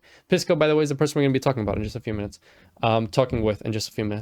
But yeah, so that's something that should definitely have been mentioned there, and that gives that voice to smaller creators as well. So it's not just the bigger creators that have like, you know, are in cahoots with these large corporations that can get these type of things appealed. They get falsely strike down all the time for no reason whatsoever, and they get brought back when enough people on Twitter make a big fuss about it, and at YouTube. I don't think this is so much a deliberate agenda by like the elites or whatever. I think this has to do with the incompetence of a company that has no other way of like regulating this massive platform and how many people use it. I think that's part of it, and I won't discount that at all, because I do think that's an absolutely fair analysis. But we've also, like we've observed on a large level, where you know they would have individually analyzed both because they're big figures. This hypocrisy and not applying things evenly taking place, like with Donald Trump when he was taken off Twitter and every platform. Even he was even taken off Pinterest, as if Trump's sitting there with pin boards, making up how he's going to arrange his floral, arrangements in his house. But why was Trump banned? Saw him banned. He was banned because they alleged that he was promoting rioting, and they alleged that he was promoting, an insurrection, even though he tweeted something that some people would interpret as, well, I guess this is what happens when you rig an election, and for saying that the election was rigged. And also, even though he posted after, go home in peace and don't behave this way. But we know for ages, Trump's ban was way overdue. Okay, he violated TOS a lot before that. That was just the most recent, iteration of him breaking TOS, and occurred at the end of the presidency. So, Twitter loaded up the ban gun, pointed it at Trump's channel, was like, it's done, it's over, your presidency is coming to an end, this is the last time you break TOS, bucko, and just blasted away Trump's Twitter account. Okay, so yeah, her characterization of why Trump was banned is not accurate. Tons of Democrats have accused the Russians of stealing elections. They've accused Trump of being an invalid president. We've seen Colin Kaepernick come out and say support rioting and not get banned off Twitter. So this has been this application of banning people for apparently or potentially supporting riots and for saying elections are rigged. It's only used one way very often. Lauren, I didn't see a single person being banned for saying Russians stole the election. So Lauren, I have bad news. You have stepped on my trap card. So okay. Trump's banning was because, for one, he alleged that he repeatedly, over the course of a long period of time, alleged that he won the election. Not that, something might have happened, that he won the election, the Democrats stole it, it was illegal, and when he said, stand back and stand by, you can interpret that however you like, but even once this insurrection happened at the Capitol, he said, you're very special, I appreciate that you did this, but this is what happens when you steal the election. This is why he got banned. A lot of people saw it. He obviously broke tons of TOS. On top of that, what was the other thing that you brought up after the Trump thing? I said stolen election and riot. Oh, yes. This is why writing things down are really good, because even though it's fine to ask the person during the debate what was the exact point you're making, just having them written down makes you seem so much stronger. Because every time you ask a question to the other person in the middle of like a large speech, it sort of like detracts from it overall and detracts from the spirit of it. On top of it, it just makes you look smart, because it makes you seem like you can like remember a bunch of stuff. And even though that may seem like really surface level and really petty, just like looking smart is really good when it comes to optics. And it's something that genuinely like convinces a lot of people, because if you can have have like the aesthetic and look like you're smart and can keep all these balls in your head and that you have a good thought process, then people are also more likely to subconsciously register that as, oh, this person is smart, this person can do X, Y, and Z. They can remember these things really easily. They don't have to like always confer what the opponent said. That means that, you know, their arguments might be a bit better because they might have just have a big brain. That's just like a subconscious thing that comes with giving off sort of like just like these small things that make you look like you can, like in Swedish it's called like have a lot of balls in the air at once, which is like a juggling analogy, I suppose. Writing down is one of the best things. It's like probably the easiest thing you can do to improve your debate experiences. If I had to give one tip, write down the points, write down the shit that's being said, write down the stuff you want to address, write down the counter arguments you're going to make, and it's going to make you so much better. The Democrats to argue, or for like the mainstream media, I didn't Democrats. say slanderous. I said they Or it was the same thing. It was said comparable. elections were illegitimate, which is why people are getting banned for saying the election results were illegitimate. They invested So we're this. gonna ban one side They investigated for this, saying- and they found that Russiagate, it wasn't Trump colluding, but it was Trump's administration and the Republican Party colluded with Russia to leak those things about the Democrats to help him in the election. There was collusion found. There were prosecutions that happened with this. The court documents are completely available. Wait, okay, so I completely disagree with that analysis of the whole report. But way before that, before there was any investigations and any conclusion to investigations, people were saying Russians stole the election, and they were getting banned.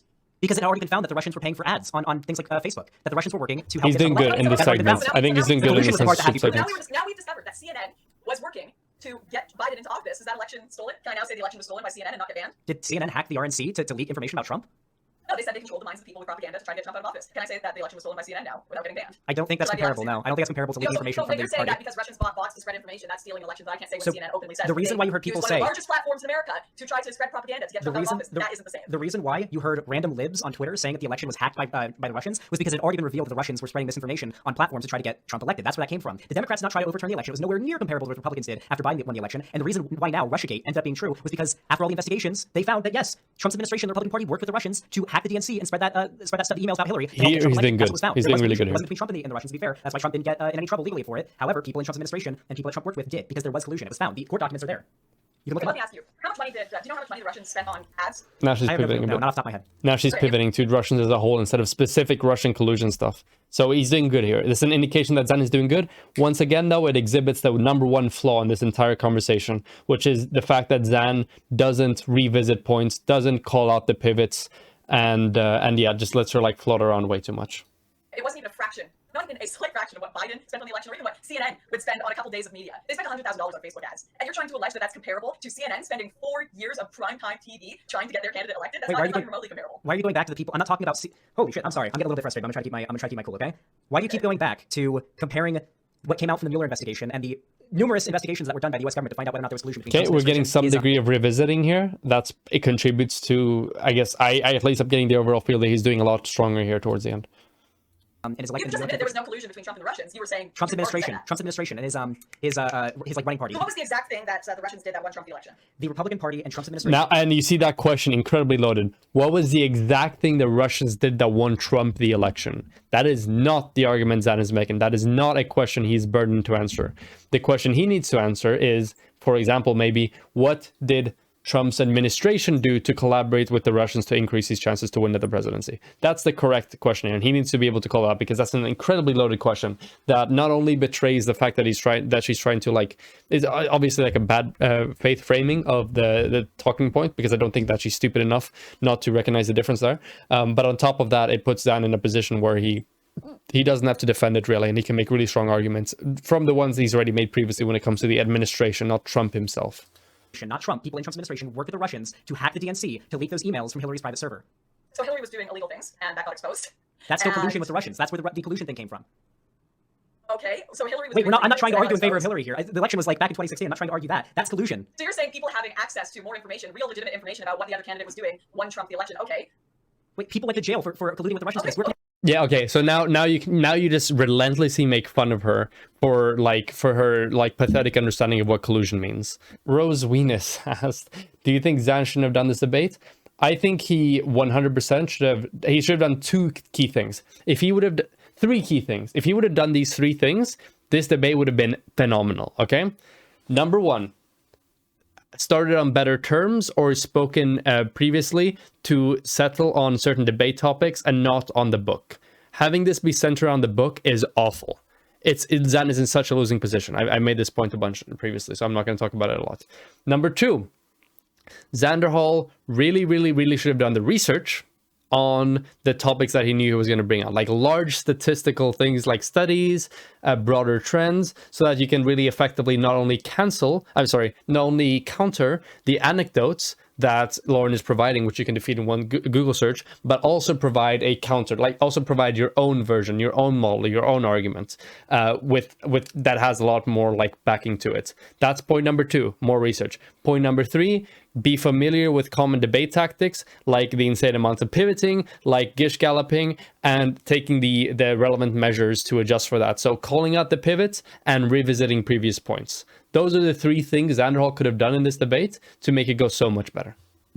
Colluding with an enemy country to hack into a government party in our country. Like, it's not our country, but in America, an enemy country, they colluded with another country. This is treason to leak information on another party. That's where Russiagate came from. That was what came of it. There were convictions. You can look it up. The court documents are public. There's some redacted stuff because for national security, but it's completely available there. This isn't a secret. Okay, fine. And it's also not a secret that, and that's why I don't think that people should have been banned. I'm not arguing that people should have been banned from Twitter or Facebook for talking about Russian collusion. I have never argued that once. You guys, on the progressive side of things, Democrats, big tech, are arguing that people shouldn't be allowed to talk about potential problems with the election that Biden won. No one has argued that people should be censored for talking about potential collusion with the Trump-Hillary election. It's only one side arguing there should be censorship. Now I'm saying there was legitimate information showing CNN colluded to try to get Trump out of office, and you're not taking any of that seriously. And you are still supporting censorship of people who want to talk about it. My concern isn't people who want to talk about it. I'm talking about it right now. My problem is when people deliberately spread misinformation. There were people on the right on these platforms that were saying the election was stolen. There was no evidence, no concrete evidence whatsoever that's been found that hasn't been debunked about there being that the Democrats stole the election, that Biden stole the election. There's no evidence whatsoever. It is completely unsubstantiated, and that rhetoric goaded conservatives into doing what they did at the Capitol on the 6th. So you don't think rhetoric of saying that Trump stole the election and that it was all the Russians that did it, which I do not agree. I don't think it was all. I don't think it was all the Russians, but I think they. You don't think that rhetoric can cause riots and cause disorder, which it did. I was there. I was at the riots that occurred and destroyed massive areas of DC when Trump went into office on his inauguration, and surprisingly, no one talked about that much. The problem I don't have with it. But the difference is that the left was right. I don't have a problem with. Oh, so the left were right to do that. They were right to destroy DC, destroy people's businesses. They were right about Russian collusion.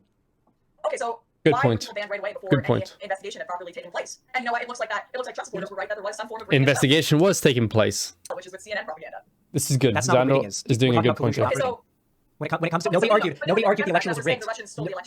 Nobody with any credibility argued that the Russians hacked into the election, like for sure. Nobody argued that. There were like random people on Twitter and Facebook, but we're talking about something that was confirmed by an investigation by the government and something with no evidence. It's an inconsistent application of the TOS, and we know that. They say they ban people for talking about people stealing elections when they say they ban people when they talk about starting violence. Let's look at a more solid example here instead of arguing the nuances of the Mueller report. Colin Kaepernick directly. So once again, she pivots again. What Zan needs to do is he needs to say like, hey, you're providing a bunch of anecdotes. You've completely failed to prove your central point, even with these cherry-picked examples. Now, I can make a stronger argument because I have XYZ research and studies to indicate that my opinion is correct, and I also have these well-formulated, thought-out arguments beforehand that I can now present to you. Yada yada. On top of that, I would like you, Lauren, to provide a counterexample or a countermodel instead of just levying these critiques. Because if you're just criticizing things and not providing an alternative, you aren't really accomplishing anything, and you're just making it really easy for yourself. That's what Xanderhal should have done at this point, because he's already like debunked like 2 anecdotes, I believe it was, and now he's just letting her go on to the 3rd. Supported a revolution and violence against the government and has not been banned from Twitter. So you can agree with his support of that revolution, you can agree with his support of that violence, but that still points out what I'm saying here, which is there is an inconsistent application of the TOS. So Colin Kaepernick's statement was, when civility leads to death, revolting is the only logical reaction. He said on Instagram and Twitter, the cries for peace will rain down, and when they do, they will land on deaf ears because your violence has brought this resistance. Wait. That's almost identical to what Trump was saying. That's not even close to what Trump was saying. Trump was saying, well, the only thing is he's directly saying we have to fight back, where Trump was saying this is what happens when you rig an election. And once again, people would disagree that civility leads to death, and people would disagree with Trump that the election was rigged. Wait, so you think that him saying that people fighting for civil rights and Trump lying about the election being stolen because he's salty, and then those people proceeding to go to the Capitol and try to break in, which by the way, they're all getting arrested. Their identities are being collected by the government. They're being arrested. Do you think these are comparable? Going on in Portland of course they're focusing on that. It was an insurrection attempt. People who have taken over dozens of federal buildings over the last year, who created their own autonomous radical zone called Chaz, in which multiple people died, and they're not searching for any of those people. I'm saying everyone should be found out who led to the death of people who tried to take over federal buildings. Everyone, not just one side. It sounds to me like you're saying only one side should be arrested for doing that. And the point here is this reminder, this is about TOS.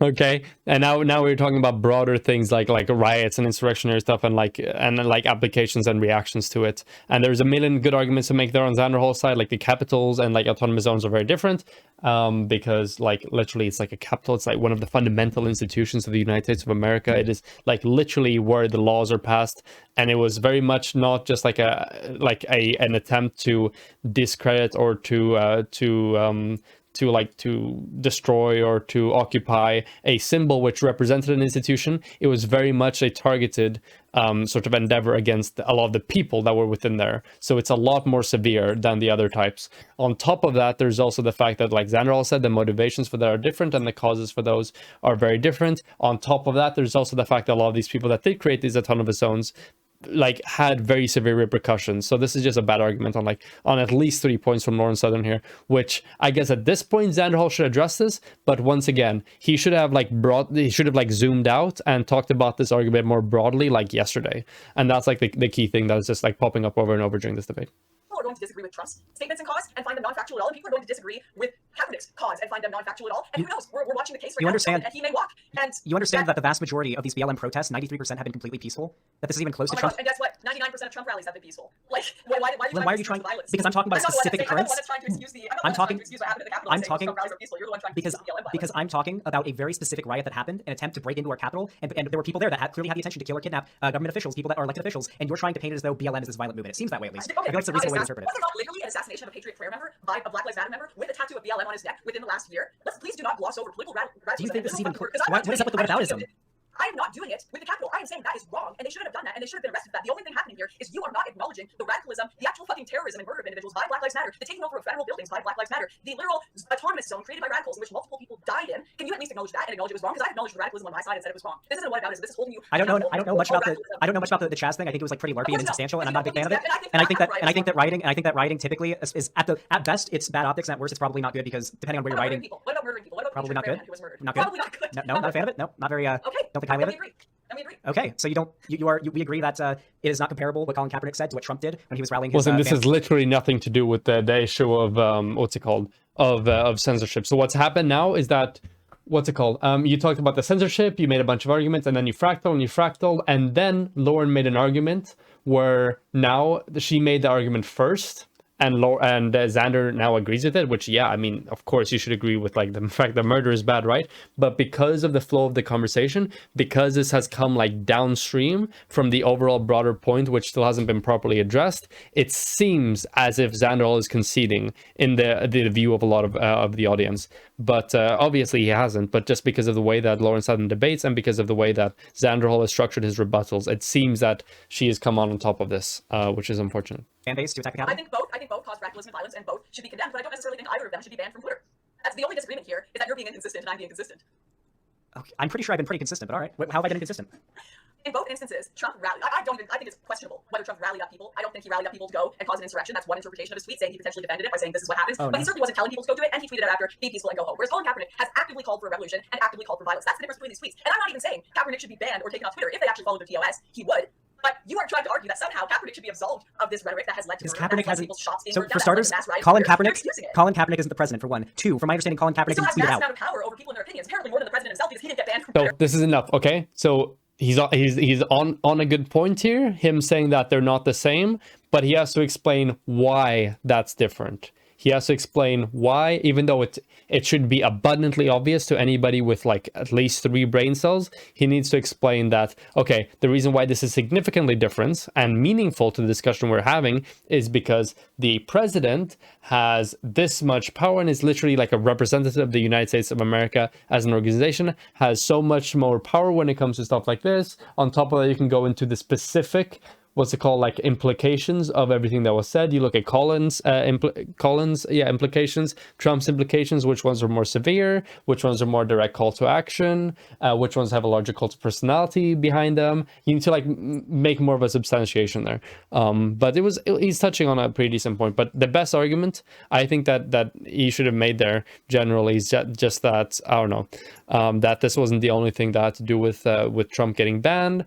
And it ended up that we can pretty much like directly see like the causal link between Trump doing this and like the insurrectionary riots and stuff like that. Whereas the president has lost his voice on every platform in the country. The president had protections, TOS protections for years. He didn't get banned until right before he left office. Yes, after he got out of office, he kept on breaking TOS, and they didn't ban him. They voluntarily, Twitter voluntarily didn't ban Trump for breaking TOS.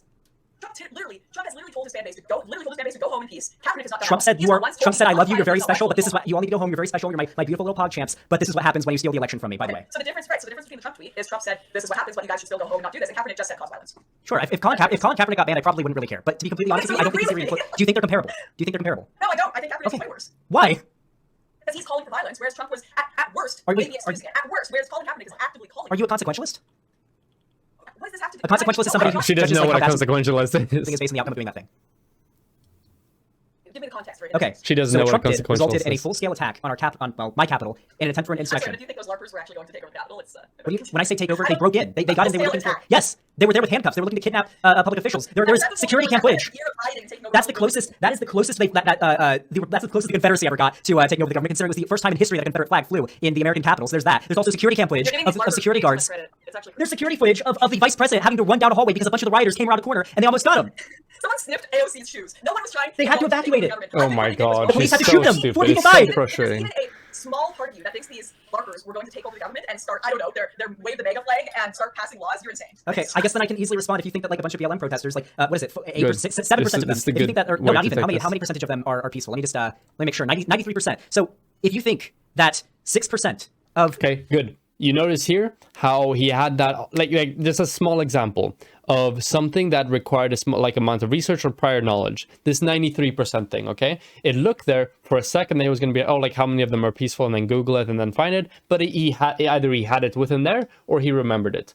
And this little interaction here, imagine how much worse and how much that would have taken punch out of his statement if he would have to be like, he made a bit of the argument and then said, hold on, how many were peaceful? And then just took a few seconds to check that out and yada, yada, yada. Or maybe just didn't find it at all and we're just relying on, most of them were peaceful or whatever.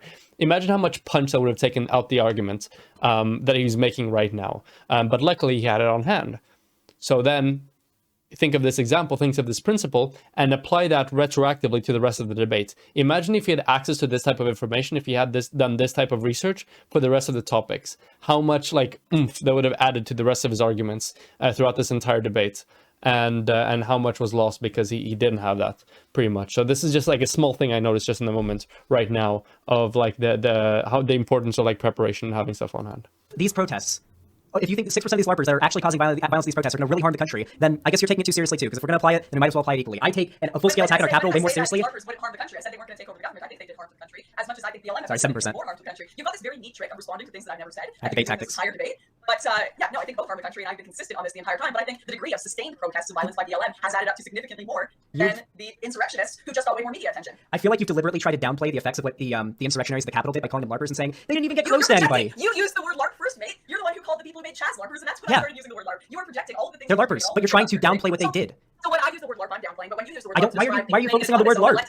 I know. People, Listen, I know LARP is a funny word. I know LARP is a funny word. It's fun to say. I'm not talking about them being LARPers. I'm not lasering on you calling those people LARPers. We're talking about what they actually did and what they intended to go there to do, and what 4 people died as well. The Capitol security had to shoot people because they were about to get into an area of the building where there were elected officials, and those people were there. Once again, just a reminder: this is about like TOF and censorship. Like just think about how far this argument has just completely run away from its original meaning, and how much Lauren has been allowed to pivot and take the argument into a place where she feels like semi-comfortable debating. Guillotines and gallows there saying to cut off Mike Pence's head. There were people searching around offices trying to take information from elected officials' laptops. There were people there with handcuffs looking to kidnap. Why else do they have handcuffs? Looking to kidnap elected officials. I think it's pretty different. Both are bad, but pretty different than. They obviously had handcuffs because they wanted to do some kinky shit on the Capitol floor. Like, come on, Xanderhal, let's be real here. In the streets. Pretty different. Okay, so once again, you have lost. Like, I still have not once tried to excuse the actions of the Capitol. I think that your number is potentially wrong because there were people who died in an overdose. They claimed a cop was killed by rioters who actually wasn't and had to be corrected. This had to be corrected later by the media. Once again, I still have never said that was okay. You are trying to say that somehow that is different or on some if it was corrected by the media, that supports Xanderhal's previous point. This is just such a clusterfuck. I swear to God. Different scale that all of the rioting that has gone on sustained for over a year that has taken over multiple federal buildings. 93% of the protests have been peaceful. I condemn the rioting. I don't think it's good. 99% of Trump rallies have been peaceful. We're not talking about Trump rallies. You're the one that brought up the comparison. I'm talking about a very specific event, and you were trying to draw a comparison between a ex-football player. I'm talking about very specific events too. I'm talking about rioting that has been going on. The rioting is bad, and I don't support it. The rioting is bad, and I don't support it. Well, why are you trying to say it's? Because you were trying to. You are. I'm not saying it's better. I'm saying it's not as bad. I'm saying it wasn't. To assassinate people, to lead to multiple deaths, to kill. I'm not talking about the one you're talking. Wait, why do you keep going? You're switching around. You're switching around from riots to a very particular. That at least is going to be repaired with the infinite government. They were trying to kill people. They were trying to kill people. By the way, BLM rioters successfully kill people. And I don't support that. Whenever it happens, I don't support it. So why do you keep going? Why is it that you keep on bringing up BLM riots, and then when I go back to the Capitol, then you bring up the instance where like they assassinated one guy, which is horrible, and I don't support it. You keep on trying to bring up that one instance, and I guess ostensibly try to connect it back to Colin Kaepernick, when the reason for the riot was very specifically because Trump kept on saying the election was stolen, and they wanted to punish our government officials for not keeping Trump in office. Why do you think that these are comparable in terms of who holds the responsibility for what? Because that's what this argument was about. You've got a bunch of Black Lives Matter rioters saying we need to hold the government accountable as well with. Literal, I've seen guillotines with Trump's head in them. Like, you're making these comparisons. Where were those guillotines? When it has happened the other way around a million times and sustained for over a year. Where were those guillotines? Okay, what we're arguing here, people can post pictures. There have been guillotines in the streets with Trump's head attached to Where their though? pages. Not at the Capitol, while hundreds of people, thousands of people are trying to break in and are specifically out to capture and behead that particular elected representative. Somehow it's worse if you take over a building with Nancy Pelosi in it than if you terrorize and take over some poor black person's shop. You think it's worse just because fucking Nancy Pelosi is in the building? But We're talking about which figure. The reason why this argument happened, I think they're both wrong. Yes, the reason why this conversation came up is because you brought up Colin Kaepernick's quote. I brought up Trump's quotes. The conversation we're actually having is whether it's okay to incite rebellion or not. I think it's wrong. Do you think it's wrong in any instance? To incite rebellion? Unless you can prove that the government is tyrannically, Once again, this is about censorship. Like, we're so far divorced from the key point. I'm not even sure what's being argued now, or like what's trying to be proved with this like little tangent. Neither are okay, but the responsibility, or how comparable what Colin Kaepernick did to Donald Trump, the comparison there is not even close in terms of the outcome and how harmful it is, and the intention. The question is whether Twitter applies to TOS appropriately and whether it treats people who incite rebellion with the same treatment, and they don't. And I've proven that. And you're just arguing. The reason why Twitter didn't ban Colin Kaepernick is besides being like I don't even think there's that much attention on him anymore. Like he's not even nearly as popular and well known and being listened to as much as he was back in 2018. You're allowed to violate the TOS, which I don't think he is. You're asking why he wasn't banned. Should I ask you why insert lefty here that called for this like 100 follower account didn't get banned? Like of course he. I'm not the one arguing that the TOS is perfect. I'm the one arguing it's imperfect. I'm not arguing that's perfect either. We're arguing that it's been applied fairly. No, I'm not. I've never said once the TOS applied fairly. So we agree. Okay, so we agree then. Okay. We're arguing over nothing. I think that the problem with Twitter is There you go, they got have it. this much power over people's speech. First of all, I don't think private companies should have this much power over the discourse of the country. And second of all, I don't think they apply the TOS properly and they have bias. That's what the discussion was, and that's what we agree on it, apparently. Okay, if we agree on that what Trump did was deliberate and was deserving of being banned, and what Colin Kaepernick did was probably something that Twitch could like logically ban for breaking TOS, then I don't think we disagree, right? We disagree on that, you know we do, because you're being inconsistent. But I'm trying to move on here. Overall, you give the book a positive rating, it sounds like. Yeah, I like the book. It looks pretty good. Thank you. All right. If you guys want to pick it up for your kids, you can get it on Amazon, The ABCs of Morality. It's got a positive review from Xanderhal. I think I'm going to add a review on the back that says drops mad bars. And we might just change X's for Xanderhal in a lefty edition we release. If that actually happens, I'm going to buy it. I will buy a lefty edition. Or just in one single copy where X is for Xanderhal, I will buy it, okay? All right. I'll buy a second copy. I can actually make that happen. But I'll send you a copy as a thank you for having a fun little debate with me. Are there any, how long has it been? I think it's been 2 hours. A couple hours, eh? Yeah. Are there any other last little notes you want to bring up? Because I did have a few little things I wanted to work on after this, but I can stay to... I guess the final meme would be, do you vape? Oh no. Okay, it's over. You know, the optics were bad before, but after asking if she vapes, that's when it's a wrap. Okay, it's over. I'm gonna expose myself here. I actually struggled a bit with smoking for a while. Not very trad life of me, you know. But yeah, I started vaping to try to mitigate that, and since then have managed to mostly get rid of both in my life. But I did hear you in the preamble to this that you wanted me to do a little vape, and unfortunately I don't have a vape on me, so you're just gonna have to vape one out for me. Alrighty, I appreciate the honesty. I was curious. My chat wants you to say a phrase. Would you say trans rights? Oh no. I think trans people should have the same rights as anyone else. Like. All right, this is what equal opportunity is, you know? Yep. Everyone gets treated the same and judged on the same scale. But can you say trans rights though? People want to hear the exact sentence. Okay, well, what does this mean on a larger scale? Because it just means they have the same rights as everyone else. Then trans rights, my dudes. All right. Can you say white rights, Xanderhal? Do white people have rights? I love white people. Okay, I love white people. White rights, of course. I think everybody deserves rights. Oh no. All right, there you go. That's good. I'm glad we agree. All right, this is the clip I saw. Oh, okay. Xanderhal should have said literally anything else in this entire... There's like literally anything else than replying with saying white rights, okay? He could have said just human rights. He could have said, of course, everybody has rights. He could have said, no, I won't say that. He could have said white rights to what? White's right to what? Like, what's the broader implications of this? Are you implying that, like, you know, like white, you know, struggles are similar to like trans struggles or whatever? Like, this is, yeah, this is not good. At the very end as well. No, I understand the point he's trying to make. To be fair, the point he's trying to make is like he's trying to build a bridge. Once again, this is like sort of exemplifies him trying to be a bit too friendly than Lauren is. Like Lauren isn't really trying to be friendly. She's very clearly here to make it with like a little bit of purpose, right? She's coming here with like a winning set of premises for this debate, which is the fact that it was centered around her book. So she knows that she's not going to lose. But we also noticed throughout the entire debate that when she gets attacked, when she gets offended, she will speak up and she will be rude. Okay, she will be very rude.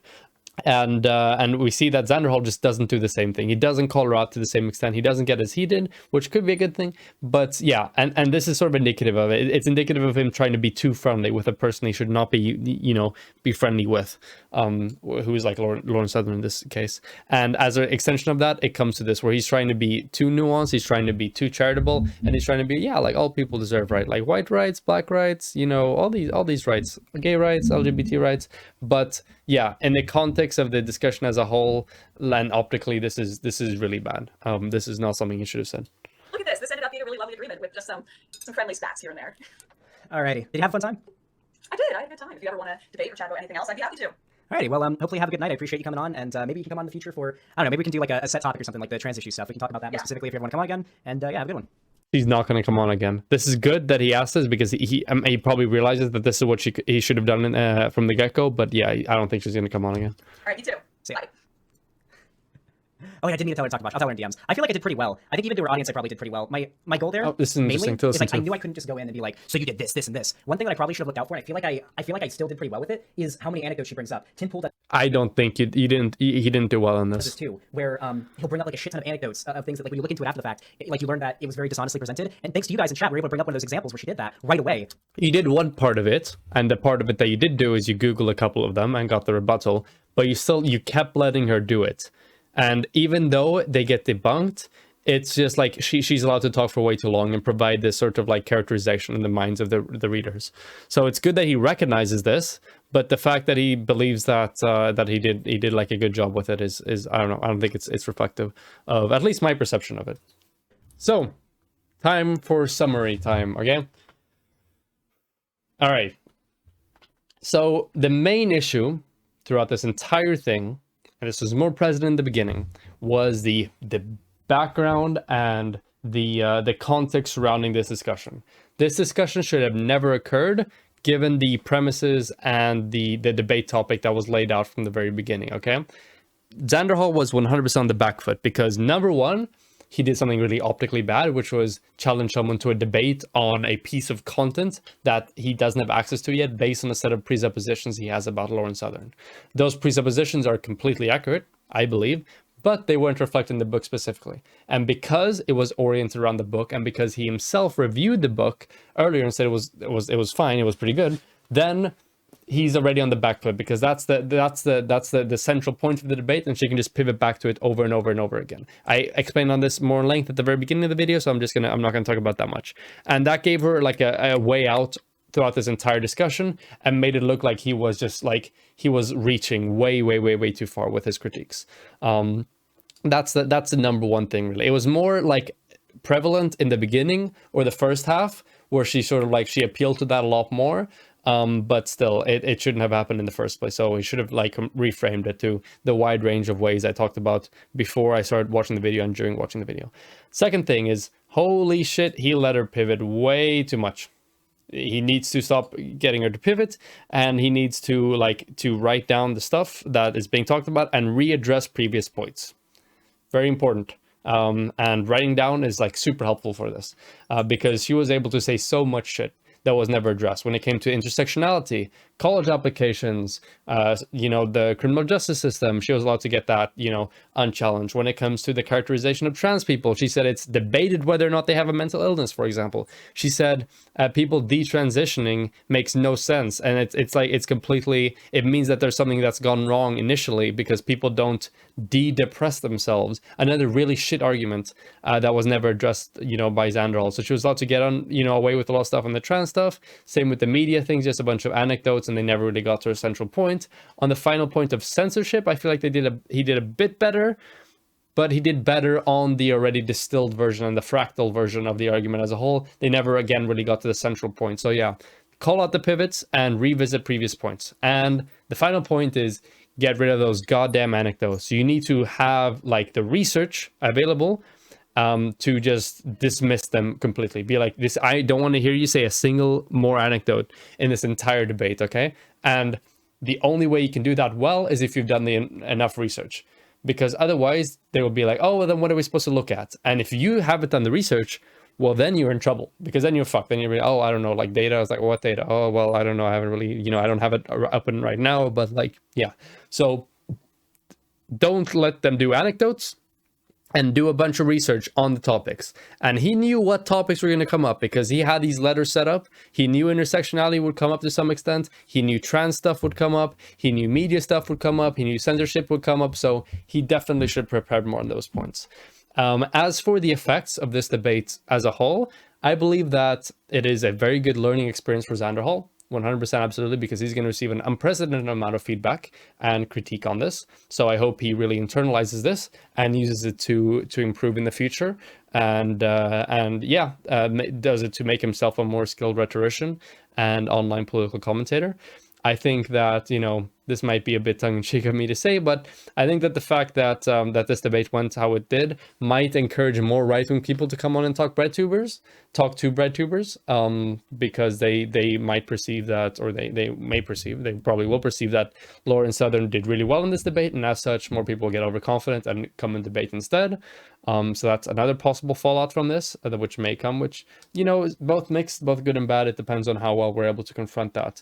When it comes to the thing about like platforming, I think that a lot of people are making, oh, like Xanderhal platform Lauren Southern.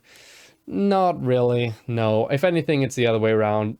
Lauren Southern just like eclipses Xanderhal when it comes to size and stuff like that, but she still got away with way too much. So it's really hard for me to weigh like the positives and the negatives from this as a whole, and like what's the consequentialist like outcome of having this debate.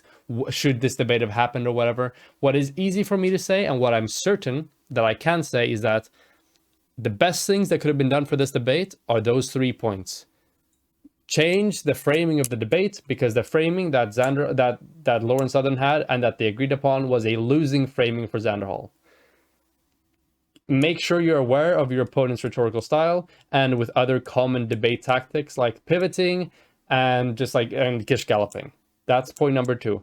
Point number 3, do your research before it so that you can dismiss the anecdotes super effectively and have a lot of data to back up your dismissals of their anecdotes. If Xander would have done those 3 things, I think this would have gone really well. But he didn't do those the 3 things. So yeah, that's going to be like my conclusive statement on this. I'm not going to say whether or not this debate should or shouldn't have happened.